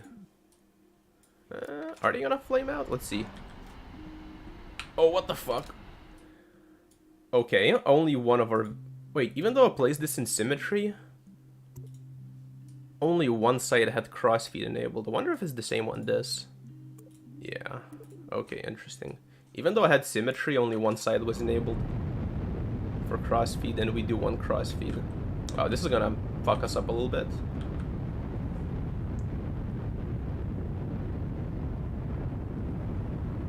I mean, this thing can get that further past 340 meters a second at sea level either, but once you get up to altitude, then it's definitely not an issue anymore. You just want to get to altitude, really.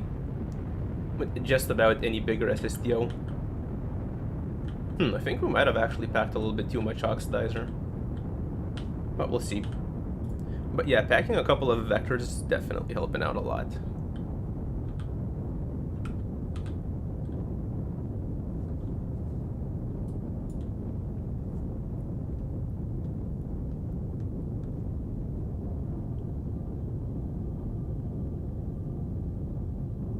Oh, oversped a little bit. Okay, so we finally have orbit. See how much delta V we have. It doesn't show us right now, it says 10k, but it's not 10k, that's bullshit.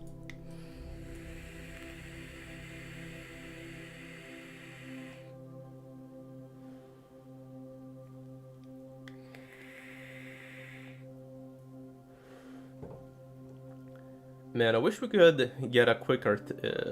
we could speed the game up a little bit faster when we're in the atmosphere. Like, there's no reason why it should be...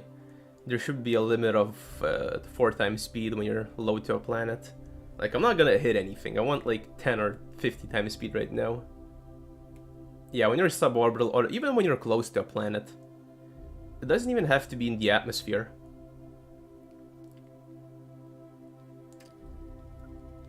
Okay, there we go. Just gonna get close to our apoapsis, finish up the burn real quick, and see where we're at in terms of delta V. We have almost no control without RCS. Even with RCS, our control is really bad. Probably gonna have to add more RCS thrusters, I reckon. Okay, let's do our circularization real quick and see where we're at.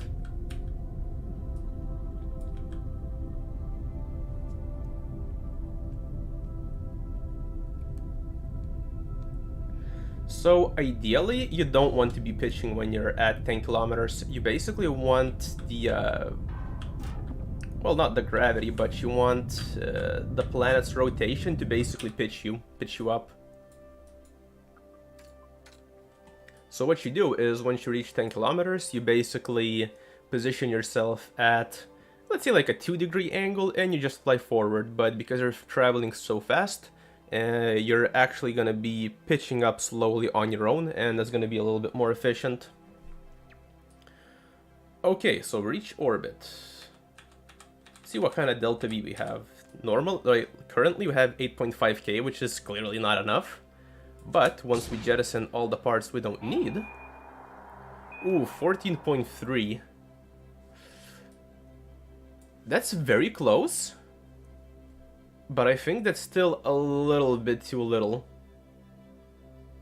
Yeah, I just did. Just did.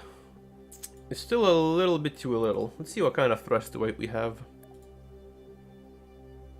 TVR of 0.75. Okay, so we have enough thrust to weight. We just need a little bit more delta V. I think, in theory, it would be possible to go to Moho and back with the kind of delta V we had just now. But I do want to have a little bit of excess delta V just for convenience sake. Since we won't be performing like 100% efficient burns, I'm not gonna get like an insanely perfect landing. So we do want it to have a little bit of wiggle room. Actually, let me just check the stream and see how much fuel I had. I can optimize this thing a little bit further. Okay, oh, we only had 1 ton.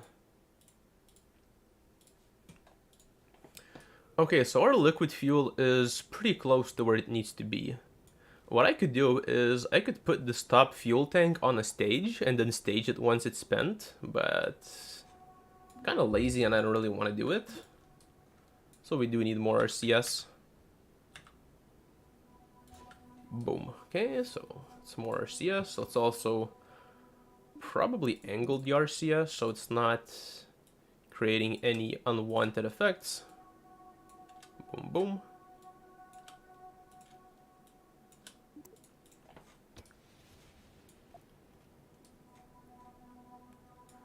Okay, how do we add a little bit of more delta V? Oh, actually, I think I used up all of my RCS fuel there.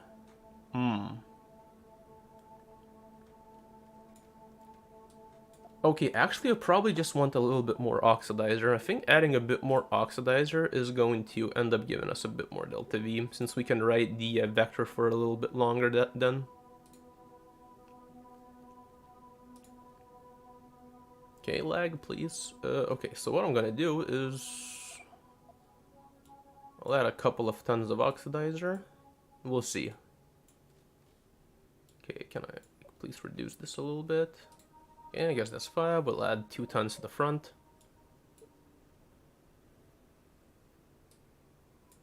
So I don't use any reaction wheels because reaction wheels are currently bugged.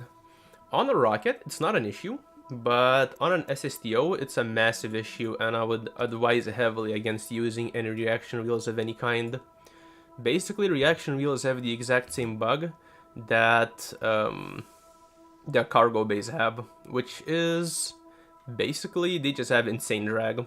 So try to avoid using them if possible.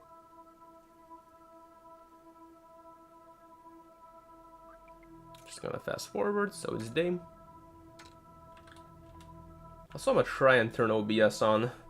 We might actually be going for the mission now, and I'd rather not have to do it twice off camera later, so we'll see.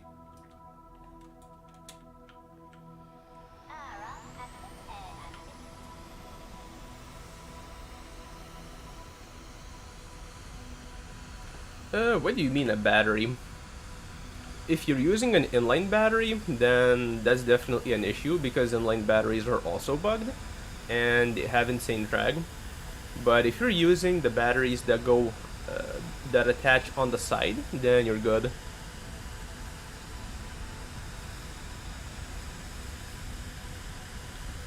So first off, part clipping doesn't help you at all in any way. It didn't help in KSP1 and it doesn't help in KSP2. Basically, just because a part is clipped into another part, that has zero effect on how the game perceives it. Like, one part isn't gonna block another part just because it's physically occluded. To cover the cargo bay bug, or to cover the cargo bay part, just because you put something in a cargo bay in KSP2 right now doesn't change anything. Basically, not only do cargo bays create a shit ton of drag on their own, but they also don't shield anything from drag. So it's a bit of a double whammy. Yeah, don't use basically inline batteries, inline reaction wheels, cargo bays, fairings, and even inline decouplers are all bugged and they absolutely skyrocket your drag. That's mainly the reason why I'm not using inline decouplers for the jet engines. Which would be probably would be more efficient if I figured out a way on putting them in line with the, like the fuel tanks, for example. So if I put some hydrogen fuel tanks on the side, for example, and then attach the jet engines on the back of those, it would be more efficient, since I'd have more inline parts and I have a lower drag.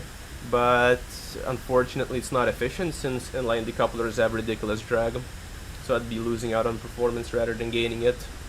Radial decouplers seem to be not bugged in terms of drag. They do have drag, of course, but they don't add like a ridiculous amount, so I think they're safe to use.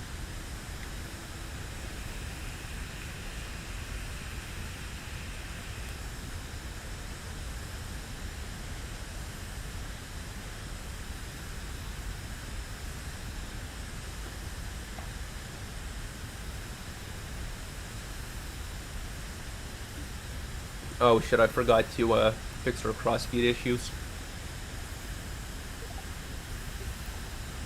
Okay, this needs to have enable crossfeed and this needs to have enable crossfeed. Not really sure why I have to enable each one separately since they are placed in symmetry, but I guess that's just how it is.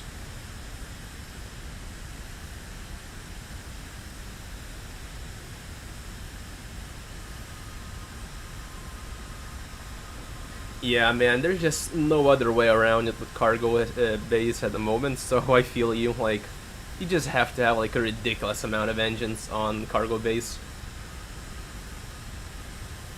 Yeah, sure, Jason, glad to hear it. I do try to, both in my videos and kind of in my streams, although I'm just, like, trying to fill dead air by talking. I do try to provide some value in my videos, so I try to like either teach you guys something or show you something that you don't know or haven't seen, so I'm definitely very happy to hear that you guys are learning something.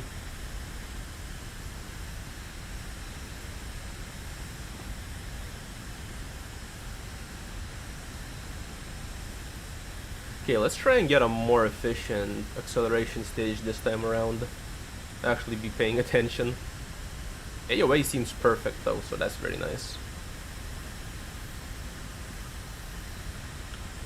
Okay, we want to be leveling off. Now, leveling off is very much not efficient since I'm losing a bunch of Delta V to doing that, but overall it is the most efficient way to go about it. So now I'm just gonna leave it at 5% and I'm not gonna touch the elevator or controls at all. I'm just gonna be controlling the engines now.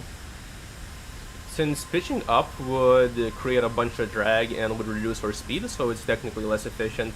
And if you guys will keep an eye on the nav ball, we'll still be pitching up over time slowly, simply due to the rotation of the Earth and our speed.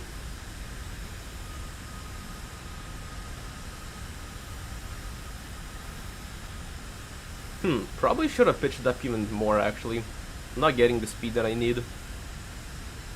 Ideally, with an SSTO of this size, I probably want to be traveling about 1.2 thousand meters a second before I make the full switch to, or ideally before I even ignite the swerve. We're traveling a little bit slow, so we're probably losing out on like 100 150 meters a second of Delta V.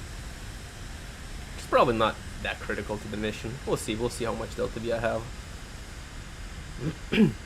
Now, I'm pretty sure I could just simply gain a lot of Delta V if I just added more hydrogen tanks, but I don't know if I want to do that.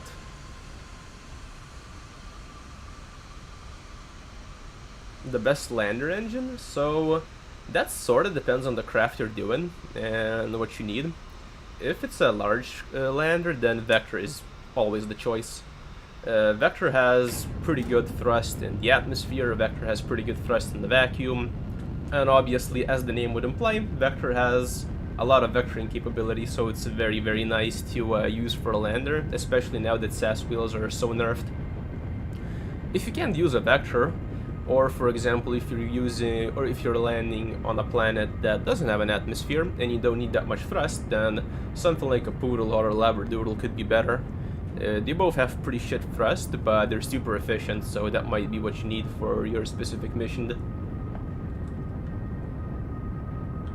Yeah, so it really varies. The best engine overall is the Vector, as it usually is for basically anything, but the long answer is that it really depends on your specific mission objective.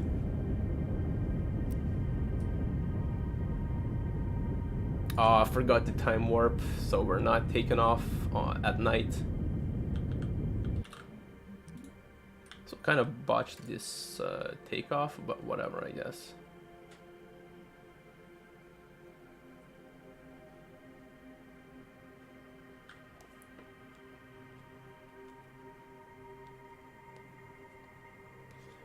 I should also probably set up action groups to disable my Vector, so we still have a little bit of fuel for the RCS later.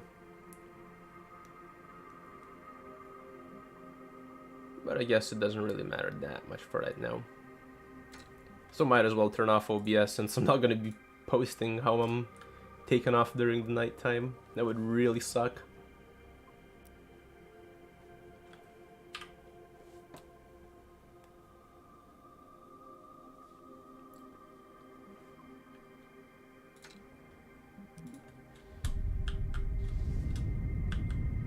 Okay, let's finish up the circularization real quick.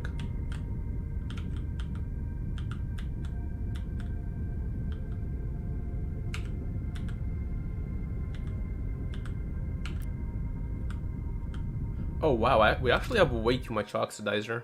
Interesting. Okay, so what I'm gonna do is I'm gonna disable the vectors manually, since I do want to have a little bit of fuel for RCS. Disable, deactivate, boom boom. And we're gonna finish up the rest of the circularization burn with the swerve. But yeah, we do need more liquid fuel, it would seem.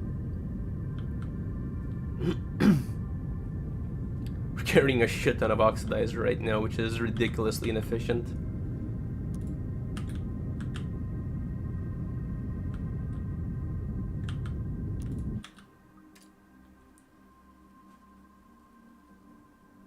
Oh man, I have no idea. There is a really good website for sharing KSP files though.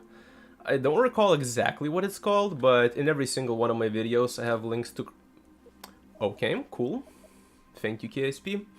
Yeah, so as I was saying, I don't recall what the website is called off the top of my head, but in every single one of my videos I have my craft files linked in the description, and I use that site. It's very, very nice for sharing KSP2 crafts. It's also run by a pretty cool dude. He is updating the site regularly, which is very nice. Okay, so how do we get more liquid fuel? Or actually, maybe I'm just gonna reduce the oxidizer amount. We probably don't need that much delta V from the vector stage, I imagine. Yeah, exactly. It was always planned.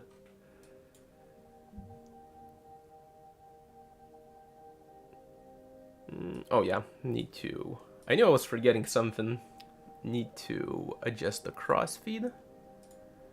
And we also need to adjust, or not adjust, but include action groups for vectors. Yeah, see you around, Marvin. Yeah, I was just about to do it.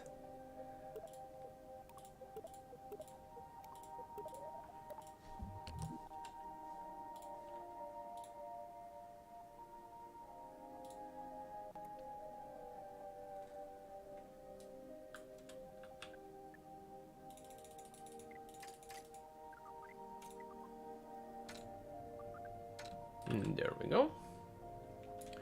Should be a lot nicer to look at. Honestly, probably still have a little bit too much oxidizer, but it's gonna be fine, I reckon.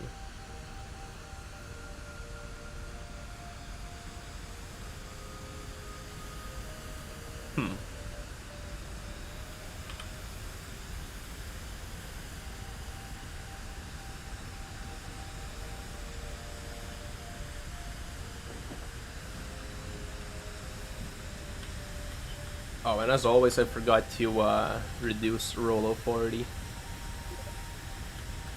Next time I'm in the VAB, somebody needs to remind me to reduce roll authority.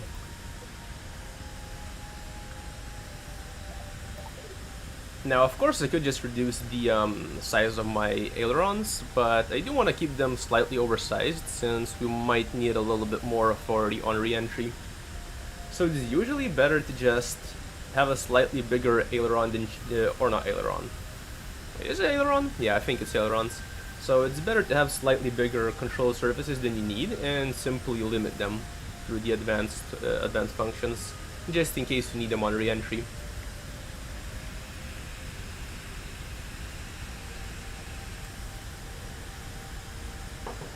Yeah, so basically, in my SSTO video, I did advise everybody to split the control surfaces, so you have a small aileron for roll, but it's usually better to have a slightly bigger aileron than you need, and then simply just like reduce its authority a little bit through the parts manager, just in case you need it on reentry.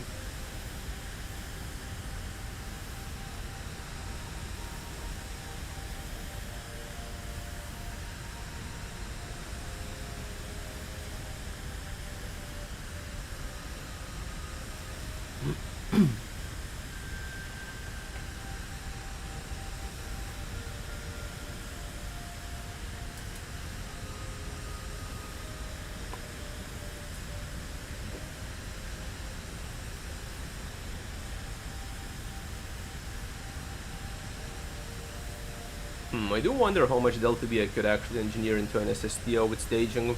I haven't actually really experimented much with it. I'm just kind of going off what I assume should work. And I mean, it is working pretty well. We're getting like 14.5k Delta V with the first build. But I do wonder what would be the realistic limit for this. If I had to guess, probably around 20,000, maybe even a little bit more. Although there's really no mission that needs 20,000 Delta V. I mean, could do a Joule 5 with an SSTO, which is definitely something that I do plan to do in the future. Also, our wing is a little bit too pitched now. Our AOA is going a little bit too high. But yeah, I do plan to do a Joule 5 with an SSTO. Probably something similar to this build. Basically whiplashes for the first stage. Then we either get into orbit with just the swerve, or maybe like with vector help. We go to Joule, we do the Joule 5, and we come back with the SSTO. But currently, since trajectory lines are like super messed up when you're switching between gravitational bodies, I just really can't be bothered to do a Joule 5. It would be extreme pain to do it right now. So I'm gonna wait for the update that fixes trajectory lines completely before doing it. I mean, I could do it, but it would unironically take me like 15 hours to do it, because I'd have to trial and error literally every single transfer. Yeah, I saw Shadow Zone and Strats and Blitz both did a Joule 5. But I just can't be bothered, honestly. It just doesn't seem like fun having to eyeball literally every single transfer. It just seems like pain.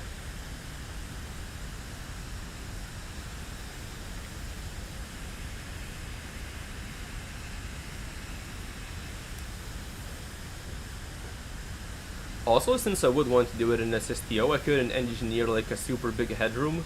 So I couldn't just like burn a little bit longer if I got an inefficient transfer. Like, I would actually need to get pretty efficient transfers for the thing to work, and that would mean that the mission would just take so long. Yeah, 3 parts to ELO. That sounds pretty nuts. Although it does sound like a pretty good challenge for KSP2 specifically, all things considered. Considering that a lot of parts lag the shit out of your build, so limiting yourself to 3 parts seems like the perfect challenge for KSP2. Okay, so we did get a better burn from the atmosphere now, from the whiplashes, so we should be a little bit more efficient. Although it probably doesn't matter that much that I'm like gaining like a couple of hundred Delta V right now, considering the kind of burns we'll need to do to get to Moho.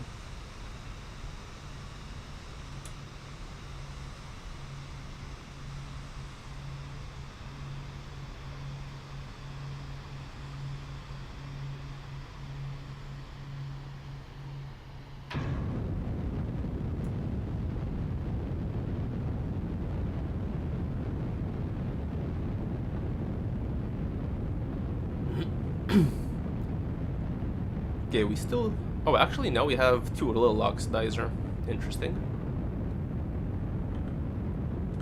Man, I keep messing up the fuel amounts really bad. I guess it's been like probably like a week and a half since I built an SSTO last time, so I guess I'm a tiny bit rusty.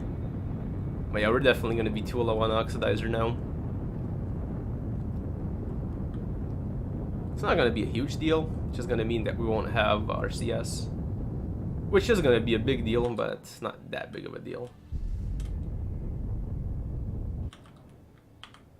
Oh, actually, there's no point in disabling them.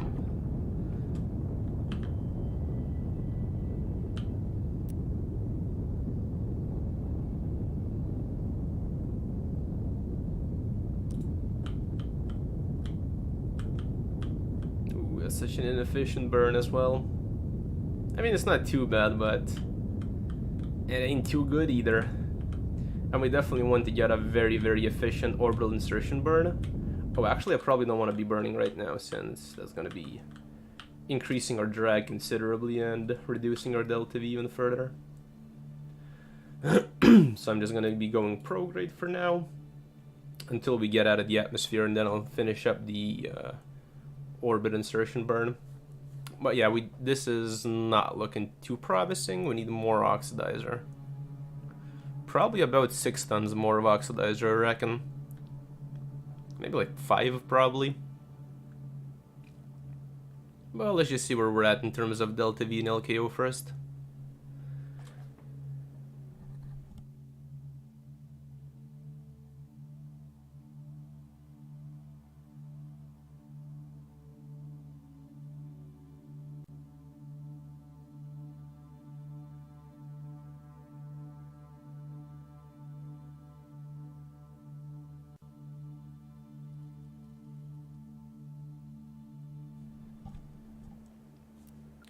Okay, finally out of the atmosphere.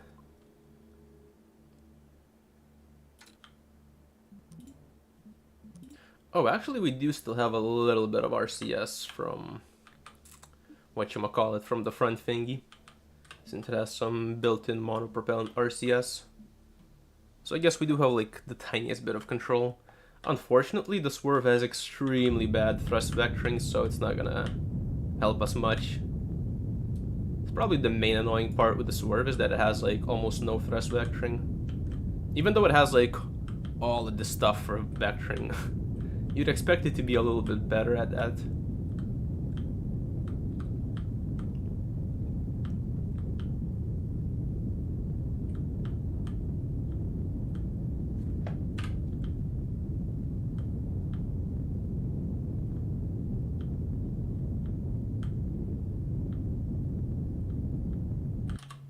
Okay, let's see where we at.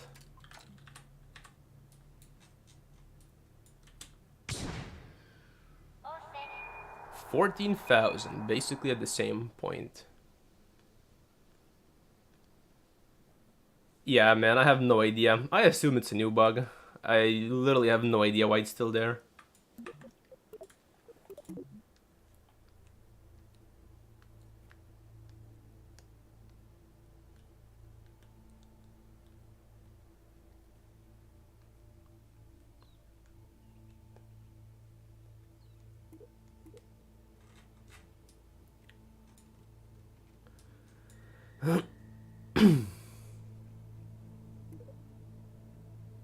Yeah, thanks for reminding me.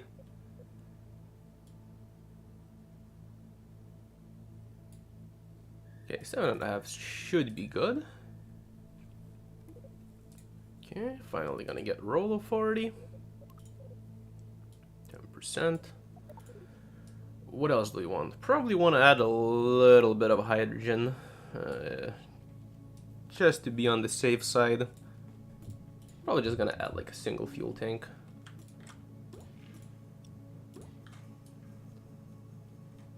Although it does make things look a little goofy.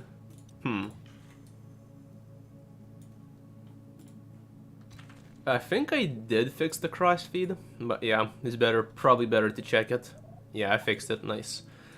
Okay, so we do want a little bit... Actually, let's check how much Delta V we need from the trip planner. We're going to Moho. Round trip. Let's bust out the calculator real quick.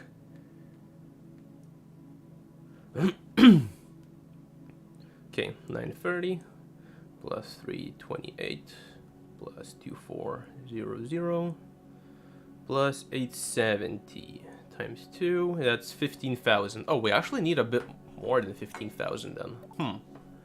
Yeah, okay, so I definitely don't have enough Delta V at the moment.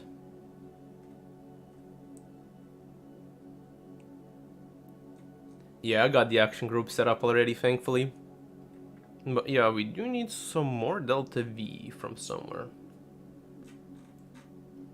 I reckon that what I'm gonna do. Actually, it would be real cool if I could see my Delta V.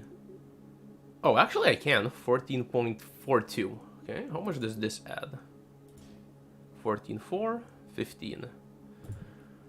Okay. What I'm gonna do is I'm gonna go down the really stupid route, but I feel like the craft is gonna look better for it, so... Oh, actually? I could do something like this.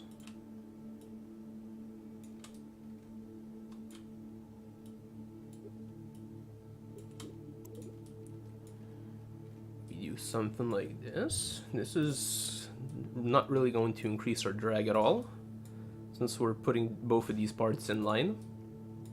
Although we do need struts now, so that's gonna make things a little bit worse. Okay, so that's at 14.6 now. And then we add some fuel tanks on the underside.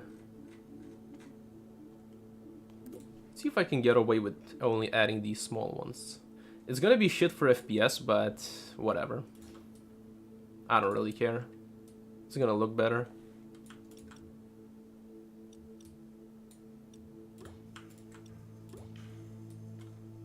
$15,000.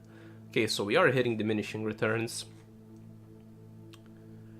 Might need to add some hydrogen tanks with staging then, we'll see.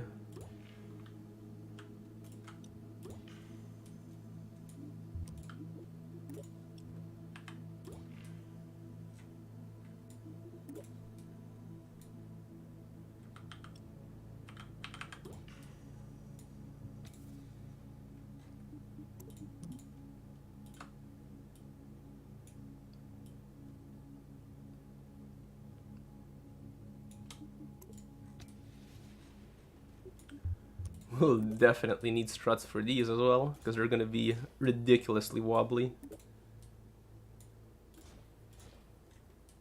Is one of the struts busted? Yep, one of the struts is busted. Very nice.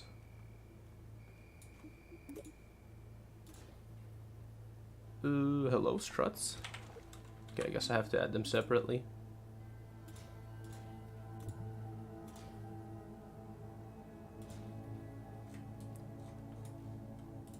So I haven't saved in probably like an hour, so probably best to save.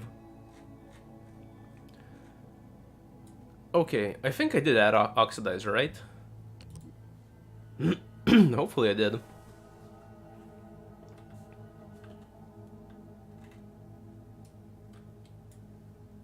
Oh, I forgot to check center of mass, but I'm just gonna assume that it's okay. It has changed, but shifted it back, which shouldn't be an issue, I don't think.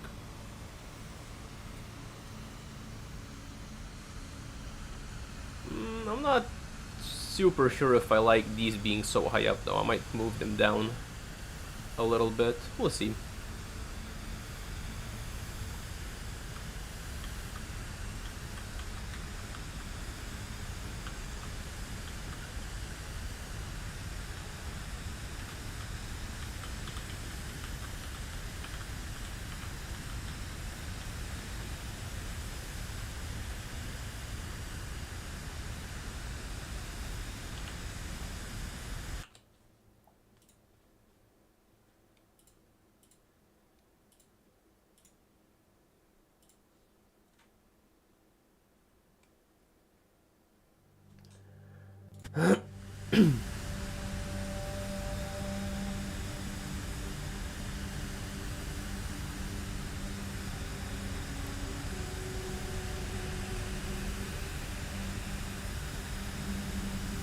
Is there no sound?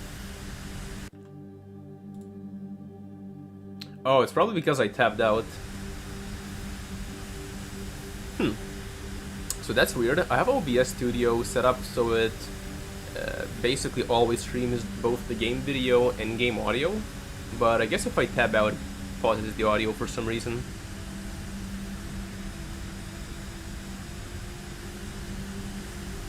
Okay, so I could shift these down a little bit if I want to keep them on top, but I don't think I want to keep them on top. Probably shift them down to be in line with this bit. I think that's gonna look best. The fuel tanks on the underside, they're pretty small, so they don't really stick out that much, I don't think. Especially at the angles that I look at the ship mostly, so it's not gonna matter that much that we have those. Well, like visually.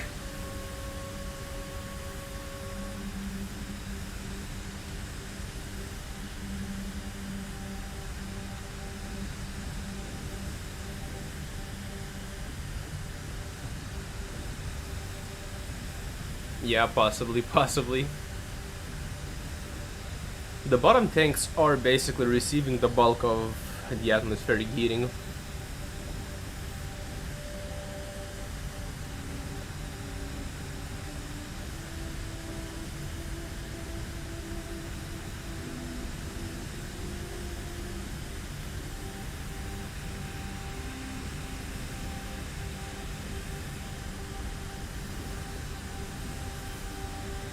Honestly, considering that we're accelerating just fine at such an altitude, I'm probably gonna just pitch down a little bit sooner. I think that's fine. Might be a bit more efficient even. They are cooking them. Oh yeah, you mean the vectors. Yeah, they're getting cooked a little bit. Yeah, they're literally right in the stream of the jets. Yeah, just ignore that. I'm just gonna blur this for the video, I guess. But yeah, this is definitely what you would call suboptimal.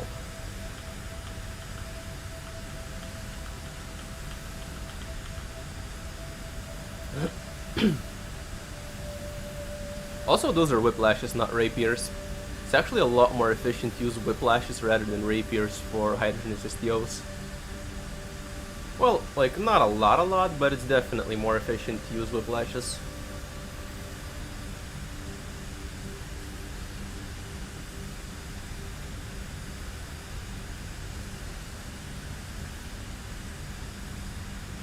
I see. I probably could move the vectors to both the top and bottom so they're not getting cooked, but I'll see if I'll do that. I don't know.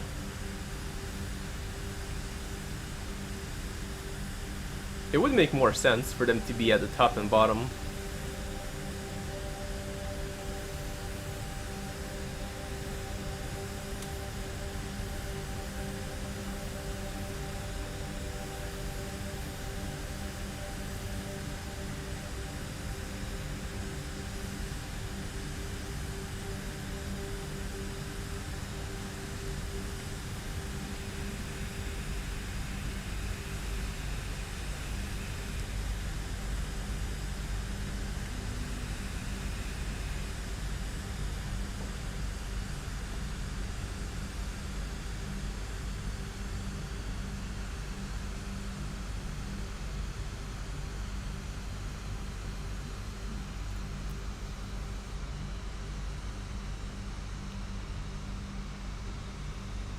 Actually, I probably don't want to go pro grade so soon.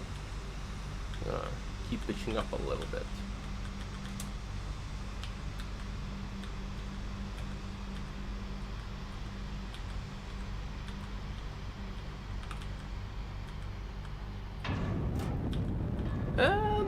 Not slowing down that much, but our whiplashes were on their way out, and they do provide the bulk of our thrust, so yep.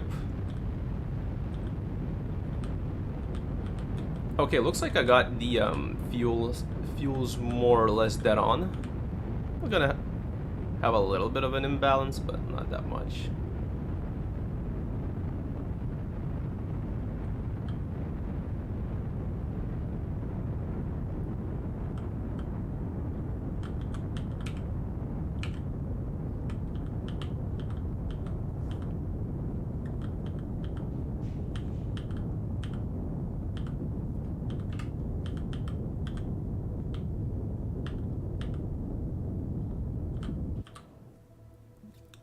Okay, this is looking a little better. It's a little fuel. Now, I do wonder. Actually, let me just go into Resource Manager and quickly reposition our fuel.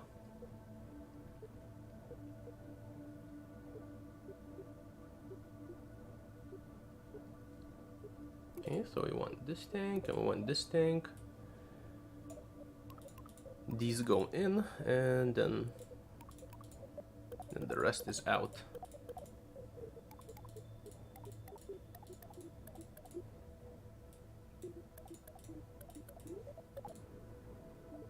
There we go.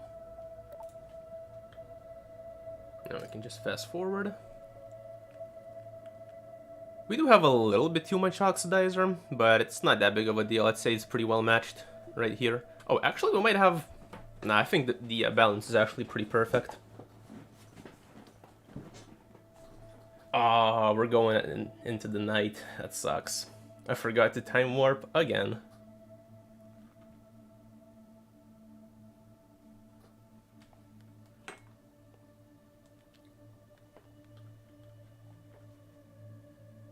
I guess you guys will just have to kind of suffer through this real quick.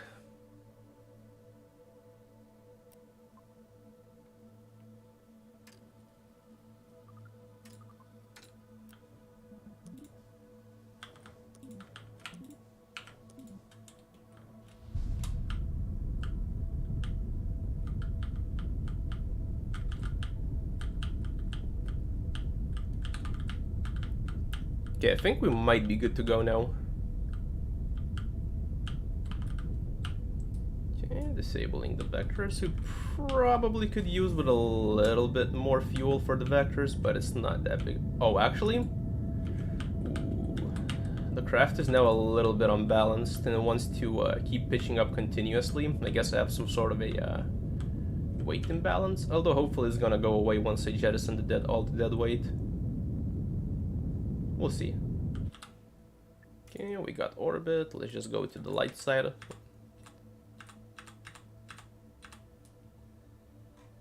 So I literally can't see a thing.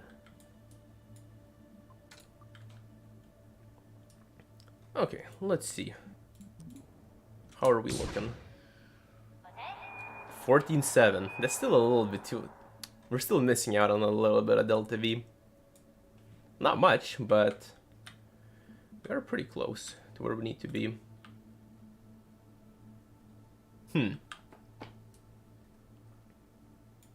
Okay, I don't think just straight up adding fuel is gonna do much. I think we need to add staged hydrogen tanks. I mean, we could just keep adding hydrogen tanks, but we've clearly hit diminishing returns. And I don't really want this thing to turn into some sort of like, yeah, hydrogen monstrosity. However, staging hydrogen tanks is gonna mean that we will need to push them out further from the craft, so I don't think having the hydrogen tanks on top is gonna work.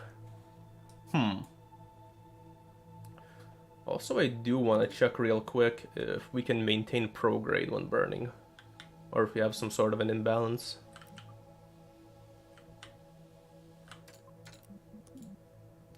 And turn off RCS, and let's see. Nah, it's fine.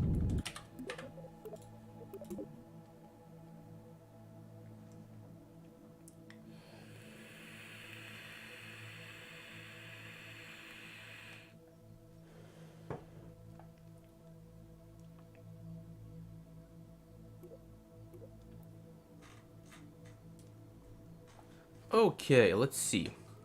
What can we do to make this a little better? Okay, let's just say real quick.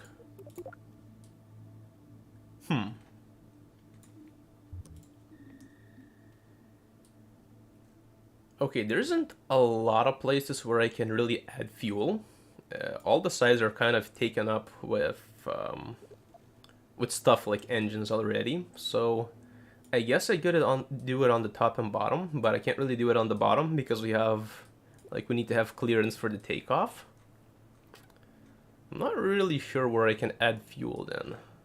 I guess on the wings maybe, but it's gonna look lame if I do it on the wings.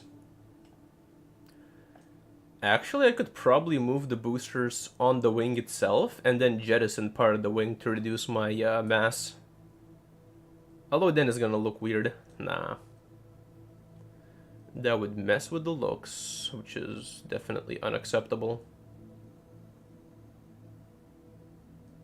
I mean, yeah, I can do it, but I don't really like to clip fuel tanks into each other. Like, I will do a little bit of clipping here and there like this, but I don't like to clip fuel tanks like entirely into one another. Also, we've hit a point of diminishing returns, and adding big fuel tanks isn't gonna give us like a lot of Delta V. Like, this massive fuel tank only gives us like, what, 100 Delta V? Or not 100, like 1,000 Delta V, and this is 20 tons. Actually, what's their weight? Oh, the weight is actually pretty big. Okay, so what we're gonna do... So we're gonna do this. I'm just gonna be taking all of these off.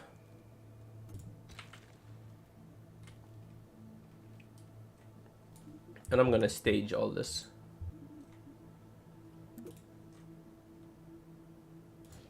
Probably gonna do aerodynamic coupler, I imagine.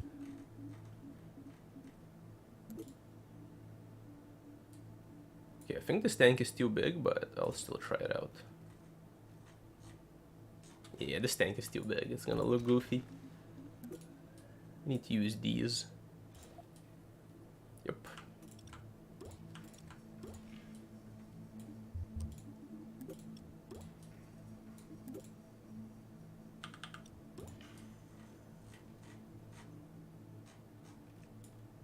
Okay, so just with something like this, where are we at? Let's see. I really hope staging or fuel flow actually works here. Oh yeah, we good. So just by making this thing staged, we've basically gained 2000 delta V. Or actually almost 3000. Or no, wait, nah, this is fucked up. That sucks. Well, let me check this out real quick. How much have we gained? Oh, we haven't gained that much actually. So we do need more fuel. This is 15.3, but realistically it's going to be a little bit under 15 since we do need to use some fuel to get into LKO. Okay, how much fuel do we get if we add another one of these? Just a test. 15.7, 15.5, not much.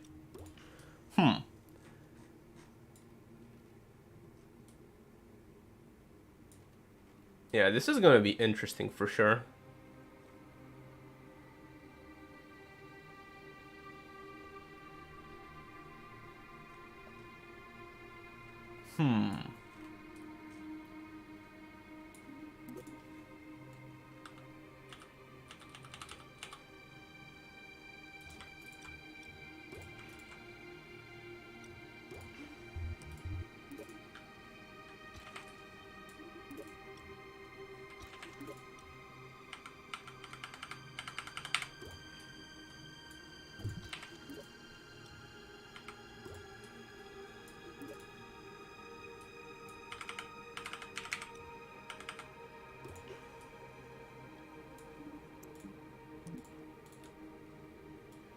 I do wonder how it's gonna fly with this drop tank.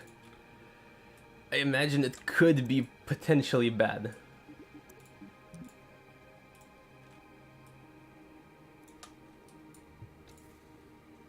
Well, I guess we'll see.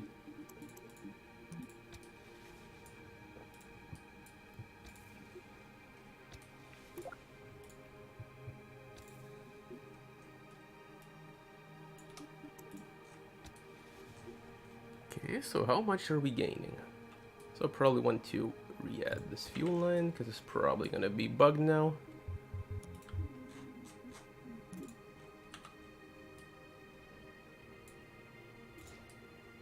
Oh, wrong direction.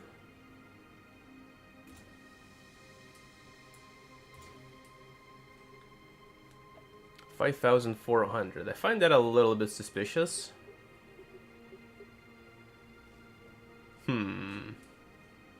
Okay, I think we'll need to do a test flight. I feel like the Delta V readouts are not correct, like usual.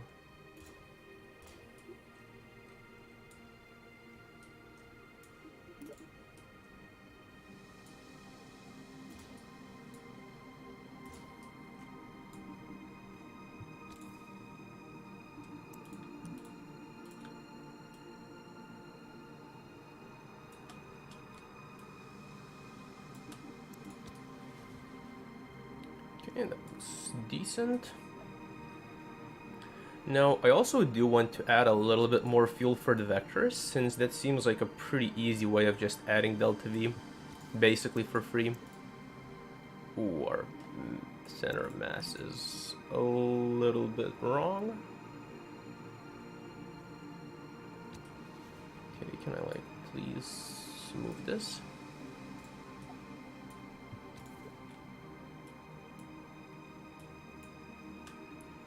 Actually, probably keep it towards the back and just move the engines, or the, these engines, yep.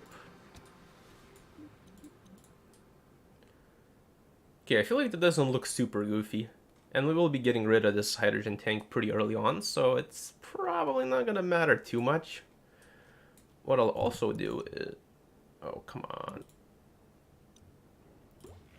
Okay, interesting.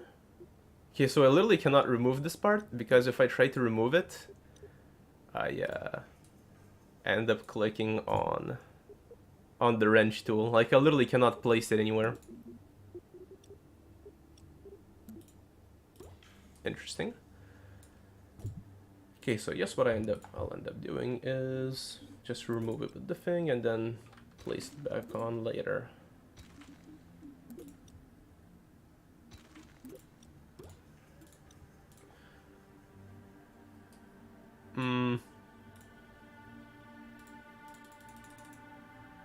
What? The fuck? I think we might have bugged the craft out, but I guess we'll see.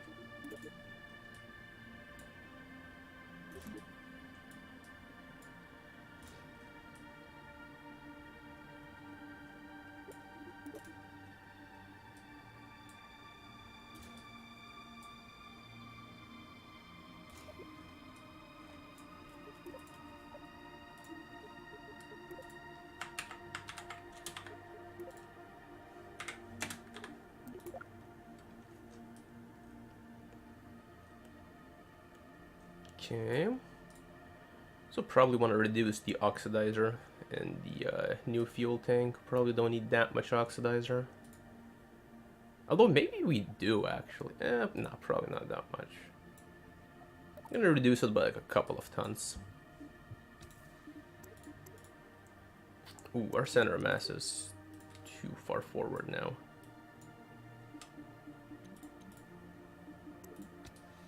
Okay. Okay. And this thing is turning into a bit of a bit of a weird looking build as time goes on. Not quite as sleek as I wanted it to build, but I guess that's kind of to be expected when we're trying to get the kind of delta V that we're trying to get.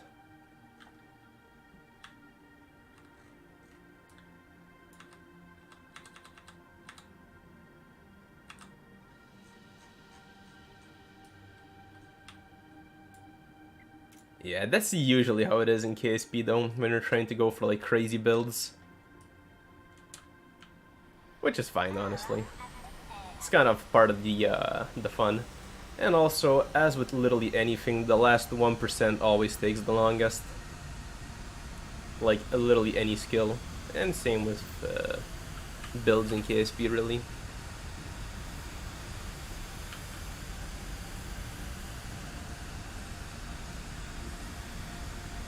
Okay, I have no idea how this thing is gonna fly with that tumor on top. Sounds like fun, man. That's mostly what I make as well, for the most part, honestly. I guess I'm kind of just like bored of normal builds in KSP. I don't know.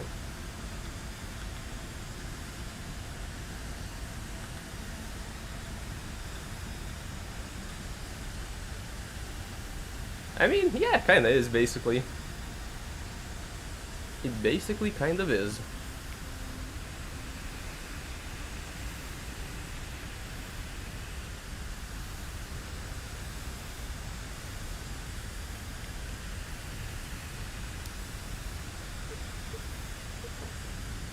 Yeah, this thing is taking, I think, a fair bit longer now to take off with the extra fuel.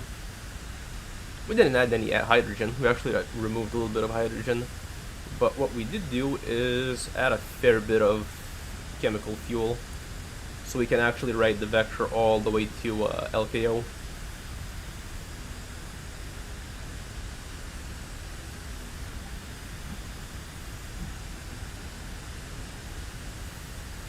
I think I got my center of mass a little bit wrong, since now our AOA is staying a bit higher. Although it might still go down as we pick up speed. We'll see.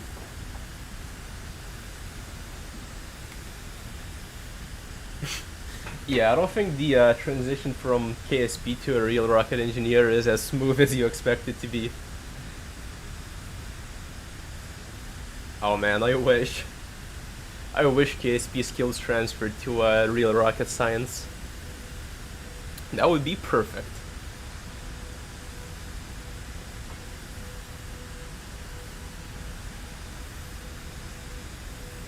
Yeah, the additional mass is definitely hurting us a little bit.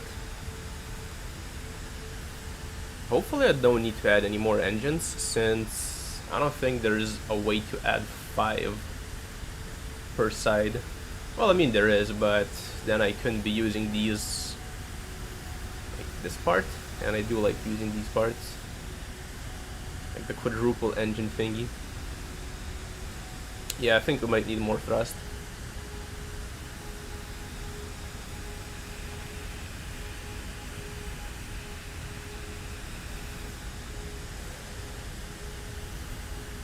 So I could also reduce drag by replacing this front thingy by the Mark III shuttle nose, since the Mark III actually has less drag than this, but I feel like this looks cooler for an SSTO of this size. So the bus cockpit is not an option.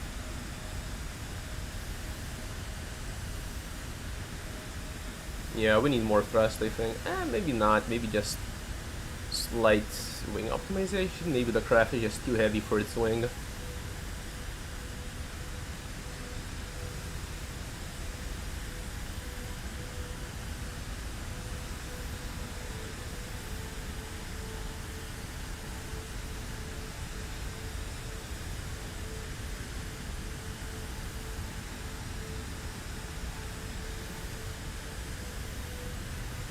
Like 1.2 AOA isn't terrible, but it's actually not like super great.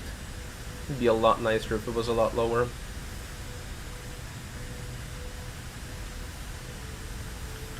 Accelerating up to speed is gonna take like forever now though. Probably gonna have to go to 0 degrees for it.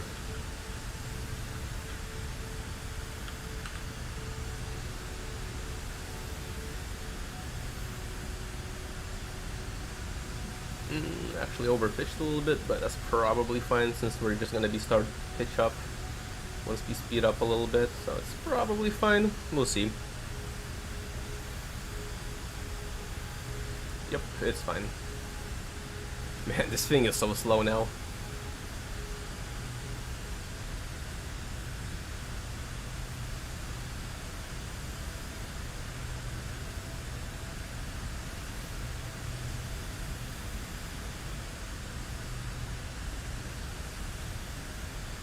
Also, as you guys can see, before our AOA was too high, and now it's way too low going into the negatives. If you get that, that means that your wing is straight up too small.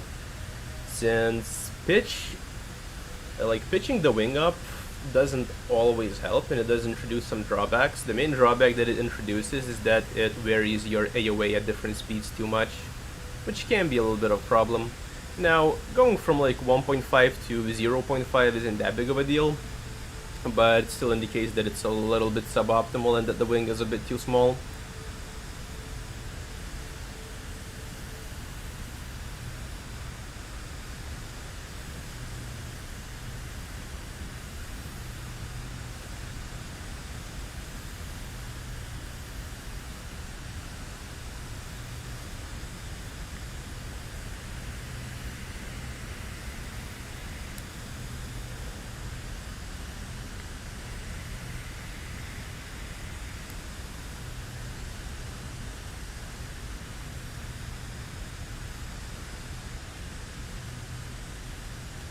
Surprisingly, the tumor on top doesn't really affect our performance too much yet.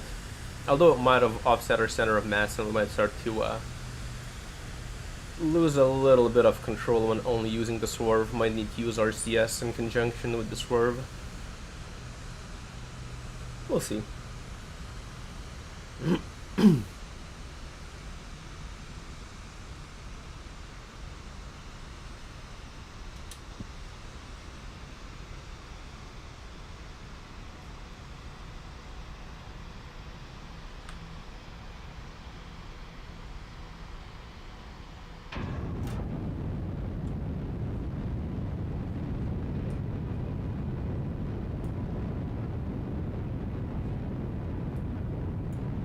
Oh yeah, we have way too little liquid fuel. We got 40 tons of oxidizer and only 3 tons of liquid. So, RCS fuel... No, I actually didn't put any RCS fuel in. Kind of forgot.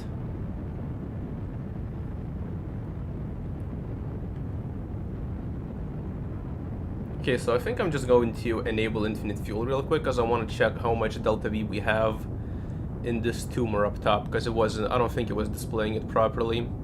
We clearly do need more liquid fuel though. It's gonna go for infinite propellant real quick. Just for testing purposes.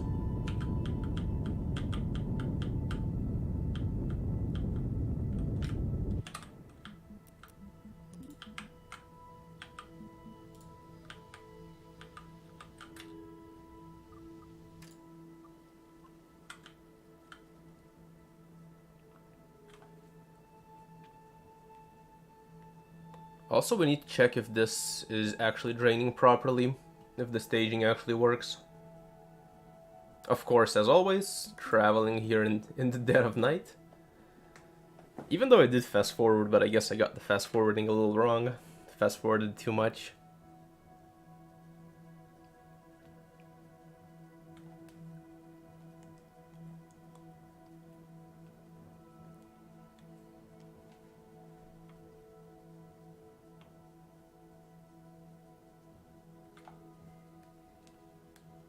God, this is so slow.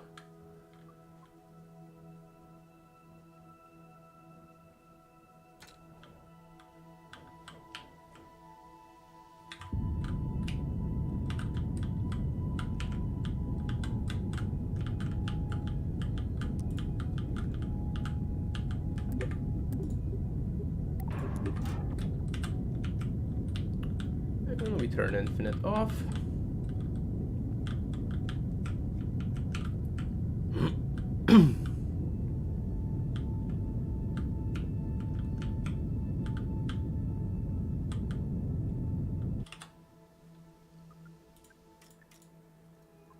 Okay.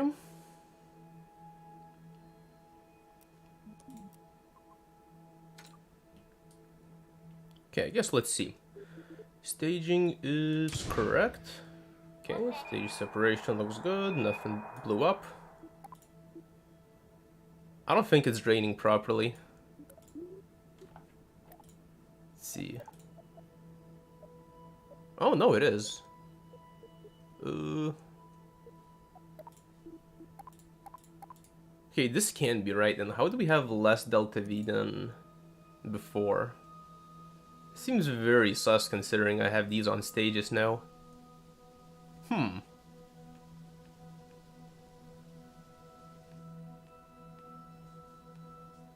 Man, getting the last 1000 delta V is proven to be a real pain.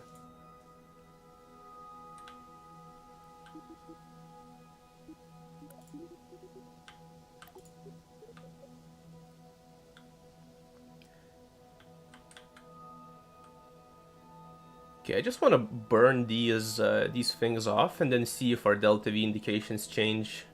I have a feeling they might, but we'll see, we'll see. Okay, let's just expend this fuel. It says 1467 before. Let's see, let's just note it down somewhere.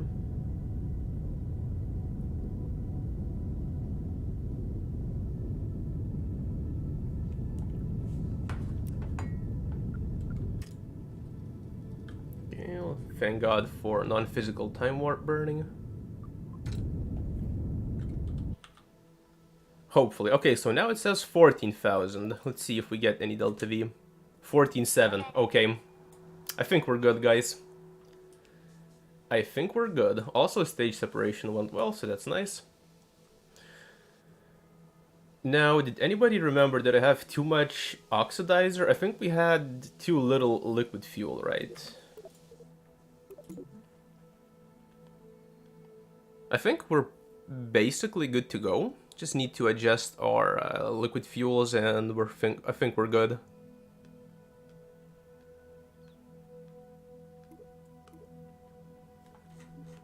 It's pretty dumb that it doesn't display the staging, but at least it drains properly, so I guess that's something. Okay, now it would be good to just add more liquid fuel, since that would give us straight up more delta V. Let's see if I can do that. I think we had... Okay, let me just check the stream actually, real quick. I guess this is one benefit of actually streaming. I can just go back and check what kind of fuel levels I had. Okay, so I had 25 tons. This means that I need about 6 tons of liquid. Okay, that's definitely doable. Just gonna add some of these, I reckon.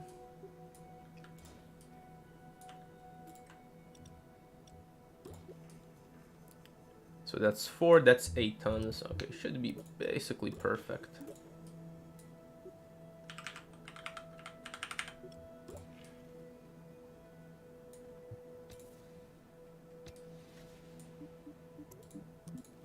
Just position these a little bit better, because now they look real goofy.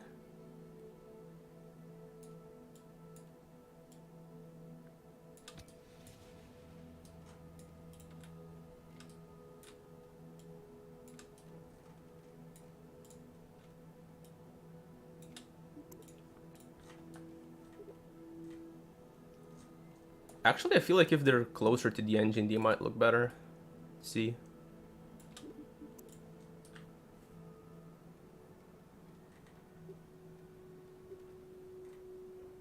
Yeah, doesn't look too bad. Okay, 230 tons and 113 parts. Not too bad, I guess. But yeah, I think we're good to go now. See.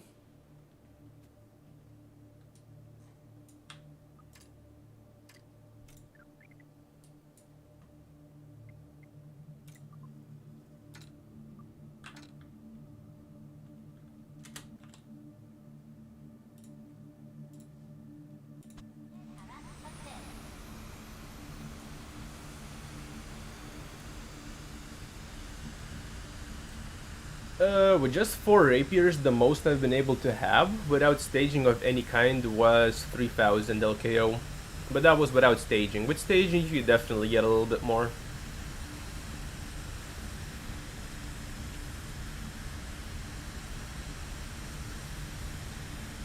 Honestly, getting above 2000 with a chemical SSTO is tough regardless of the engine amount. So I'm not really surprised, honestly. It's definitely a difficult task.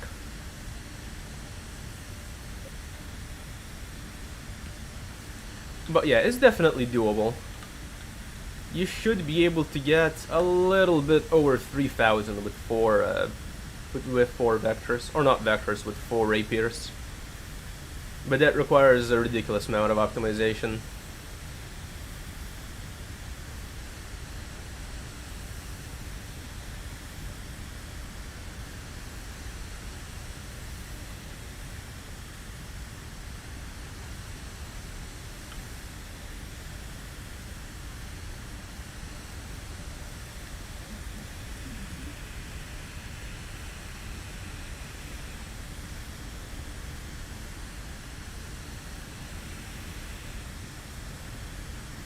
What kind of Delta V are you at right now, at the build? Like, what are you getting currently?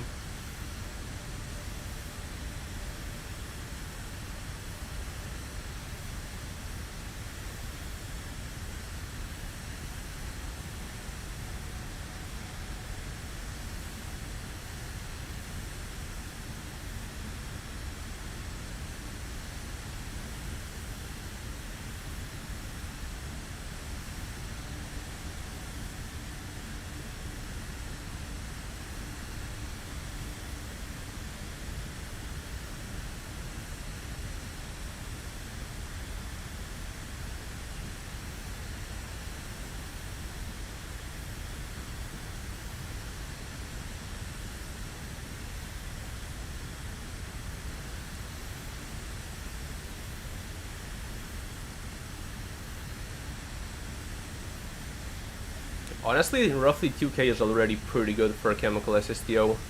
So squeezing a lot more out of it is going to be pretty difficult. So the first thing that I would consider looking at is, of course, your fuel levels. So by the time you run out of fuel, you want to be at 0 oxidizer and 0 liquid fuel. Once you have your fuels roughly set up, then I'd probably look at aerodynamics. So check what kind of AOA you're climbing at, check if you can make the wing smaller, maybe compensate for it by angling the wing. Then look at your intake setups. Maybe you can optimize the intakes. So for example, using a single cone intake instead of like whatever intake setup you have. Basically getting from 2k to 3k just requires like a ridiculous amount of like micro optimization.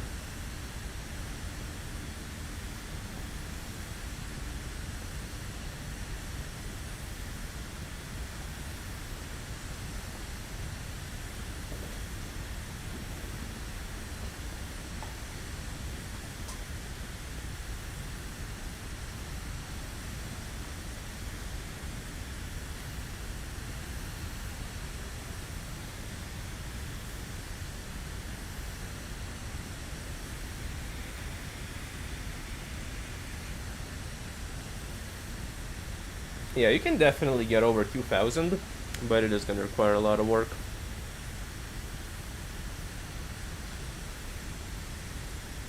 You could probably pick up a thing or two if you watch the my SSTO tutorial, since it does include some more advanced tips as well. For intake optimization, for like wing optimization. Although it is a little bit generalized, so I don't know how much it's gonna help you if you already know how to build SSTOs. Damn, RUA is absolutely going through the roof, so something is fucked up. Well, what's fucked up is our center of mass, I imagine. It's gonna be too far forward. Yeah, I think I'm just gonna revert.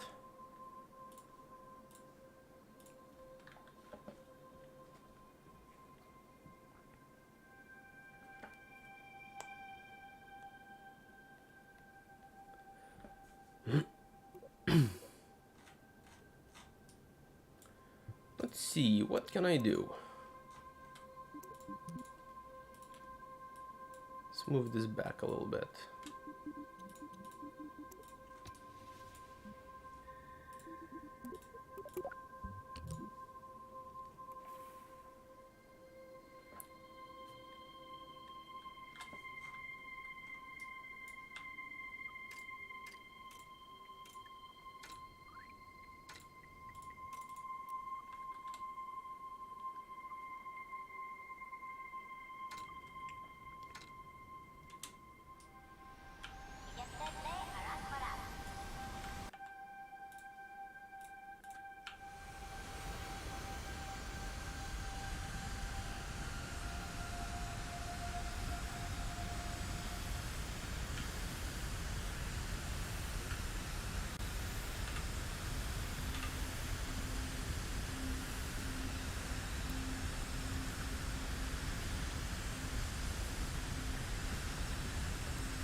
Okay, so in theory we should have about 500 meters a second of excess delta V, which doesn't give us a lot of wiggle room, but I think as long as I'm relatively efficient with the bulk of my burns, we should be fine. Now, regardless of how efficient I want to be, we will be losing some delta V to one burn specifically, which is the first burn, getting out of Kerbin's Sphere of Influence. Since our thrust to weight is going to be pretty bad, our burn is going to have to be pretty long, and basically, I don't recall what the effect is called, but there is a phenomenon where the closer you are to either your apoapsis or periapsis, and the closer to the, or let's say apoapsis do you complete your burn, the more efficient it's going to be. However, if our burn is going to take, let's say, like 7 minutes to complete, that means that we will be spending more time away from our apoapsis, and we're going to be losing delta V to that. Basically losing delta V to having a lower thrust to weight. Now, I don't think we're going to be losing that much delta V to it. Probably like, let's say like 150, I'm going to say, which leaves us with about 350 of wiggle room. We will also be losing a little bit of delta V to the landing itself on Moho. Even though Moho's gravity isn't that huge, it's like a little bit heavy, stronger than the Mon, I believe. I think it's like 0.35 Gs. I still probably won't be able to get a perfect landing, so I'm gonna waste about 200 there.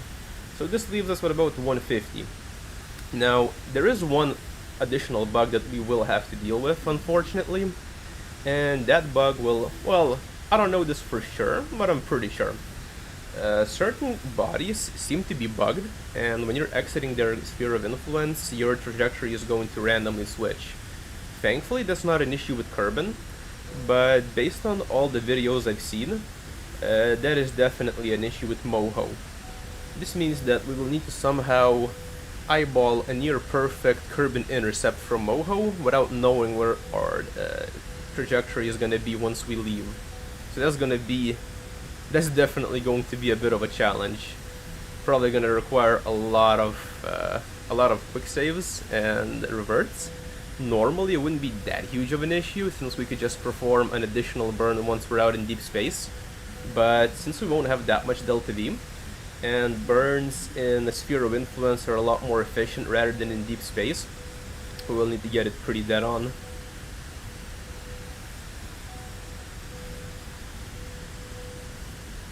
What's a Google box? Oh, did I like activate some sort of a home assistant for you?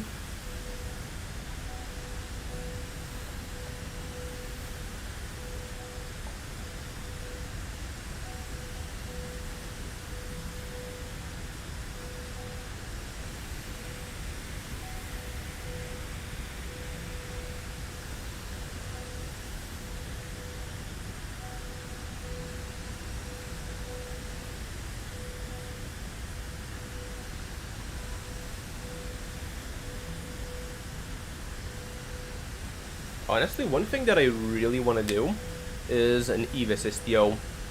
Now, I don't plan to actually land an SSTO on Eve. What I plan to do is basically have a cargo SSTO, transport a rocket to Eve, then the rocket separates from the craft, goes down to Eve, comes back up, the Kerbal goes back into the SSTO, and then the SSTO flies back to Kerbin. But with the cargo bay bug, at the moment, it's basically not possible with the cargo bay. Now, what I could do is I could basically just stick the rocket on top of the SSTO, just how I have the fuel tank stuck on top.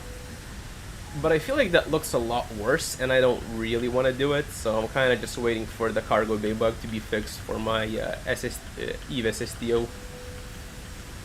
I really hope the cargo bay bug gets fixed soon, since I have a fair bit of pretty cool ideas with cargo SSTOs that are straight up just not possible at the moment.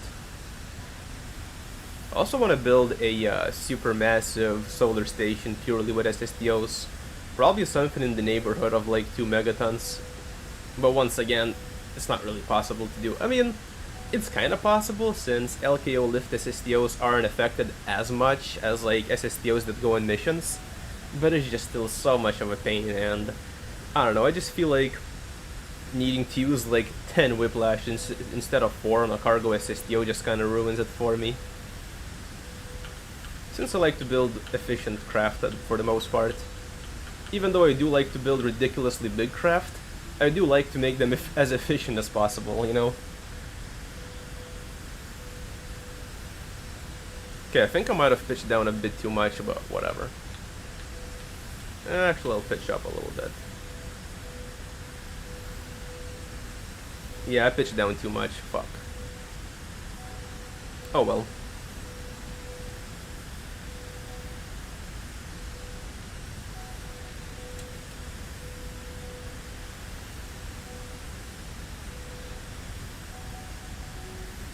I guess your assistant just thought I said something similar to whatever you need to say to call it. I don't use any like AI assistants myself, so I can't really say how that works. But I do imagine that they're like specific word activated. So I probably figured that I said something like it, or maybe like the combination of my voice and the KSP sounds triggered it. Who knows, man.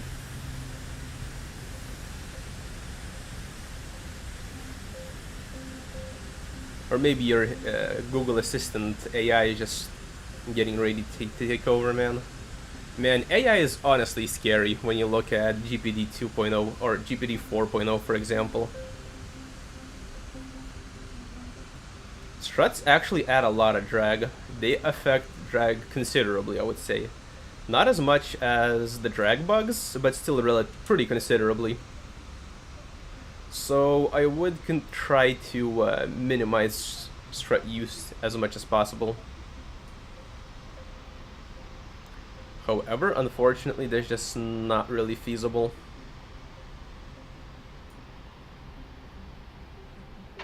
Well, I mean it is, but then you have to deal with Omega Wobble.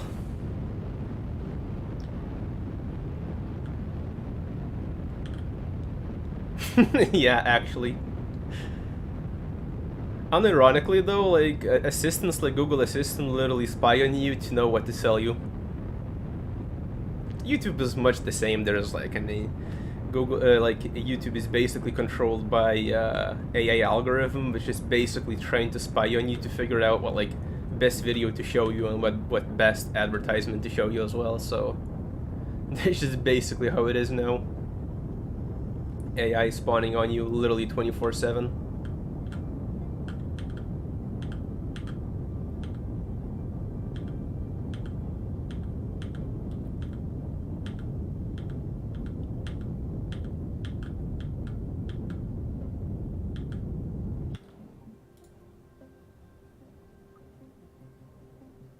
Yeah, YouTube do be owned by Google. YouTube is actually extremely not profitable. So, who knows how they're actually breaking even on YouTube. Maybe they don't even care about breaking even. Maybe they just want to have YouTube for the clout, basically. For the influence. Who knows? I think I could have probably deactivated the or the swerve completely and did most of my circularization burn with the vectors. Because I do have a fair bit of liquid fuel left.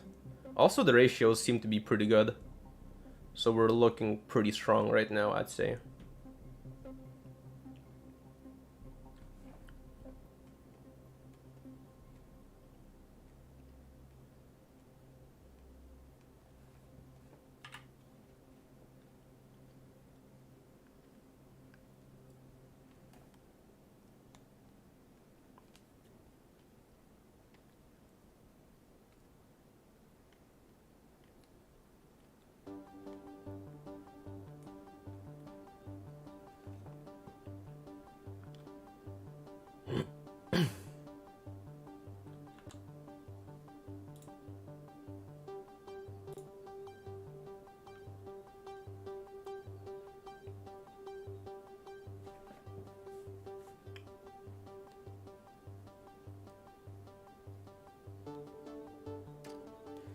I think it's always the same in KSP. I don't think it affects ISP.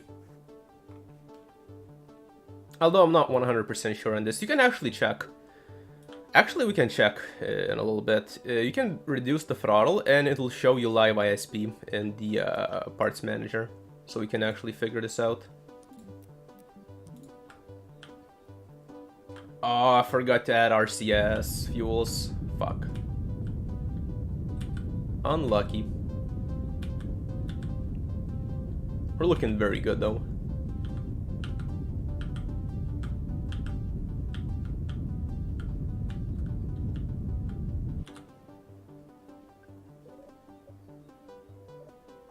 Okay, we can check the throttle thing out right now actually. Let's activate this thing. Oh, it actually doesn't show. I don't think it affects it. Because the parts manager has live readouts for thrust, generator, and ISP does change in accordance to the kind of altitude you're at. And by simply like scrolling through the swerve's power, the ISP isn't changing, so I don't think it does. However, we do have to revert once again since I forgot to add dedicated RCS tanks. But after this, we are actually going for the mission. Because the craft is basically ready to go. We just need like a small RCS tank. I think we're gonna have probably close to 16,000 Delta V, maybe even a little bit more. So we're gonna have additional wiggle room, which is very, very nice. Okay, how do I add the RCS though, without like adding a shit ton of drag? I do want to use these small tanks. But these small tanks will lag, and I already have enough of that. Probably just use one of these, actually. Don't need that much fuel.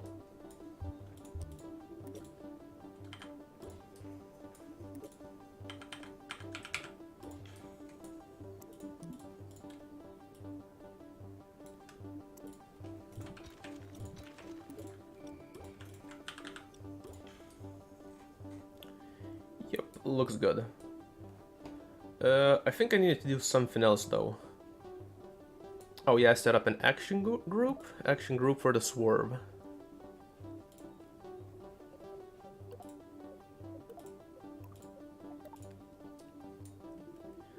What we're gonna be doing is we're actually gonna be activating the vectors before the swerve to conserve our hydrogen. because I basically want to circularize completely on the vectors, so that I can have a constant thrust to weight for all of my orbital maneuvers. Now, it's not exactly an issue to have several stages for like the same burn, but that is gonna mess up our maneuver timings, so I'd rather just have it be all on a single swerve. Oh nah man, I run a lot of mods, as you can see. Basically, I would say that the main mods are Lazy Orbit for testing stuff. It's absolutely invaluable. Another mod that is basically mandatory, at least if you're building an SSTO now, is gonna be cheat menu. Now, personally, I don't use anything in the cheat menu, but with the advent of the second patch, for some reason, Intercept decided that Aero GUI needs to be fucking disabled. And that seriously pisses me off, because Aero GUI is literally an essential tool for building efficient SSTOs. However, thanks to Shadow Mod, he basically re-enabled the Aero GUI and he installed the cheat engine. Yeah, I'm using Methalox RCS, so I do need Methalox for the RCS. Another mod that is absolutely essential is Maneuver Node Control. This basically brings back old functionality of KSP1, where you can fine-tune your maneuver nodes. Like you can, it actually is even better than KSP1, because with find the maneuver node control, you can actually set like specific values. So you could say like 0.0001 meters a second of delta V change, and then you can have like super precise maneuver node controls, which is an absolute lifesaver. I think I've used it in literally every single video.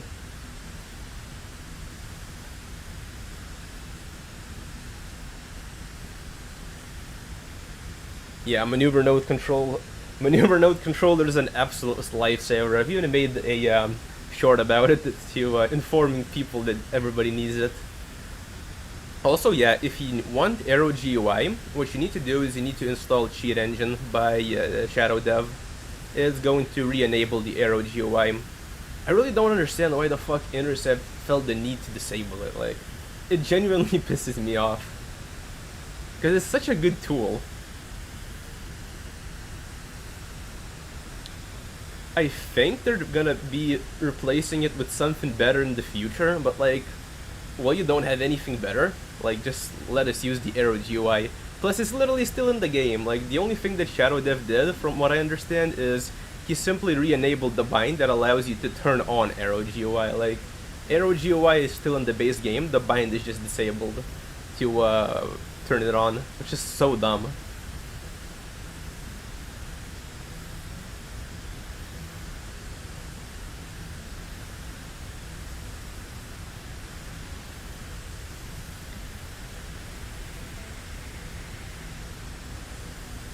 Oh yeah, another mod that's really helpful is Transfer Window. Basically, as the name would imply, you simply select the planet that you want to go to, and you click Fast Forward, and it's going to automatically fast forward you to the optimal transfer window.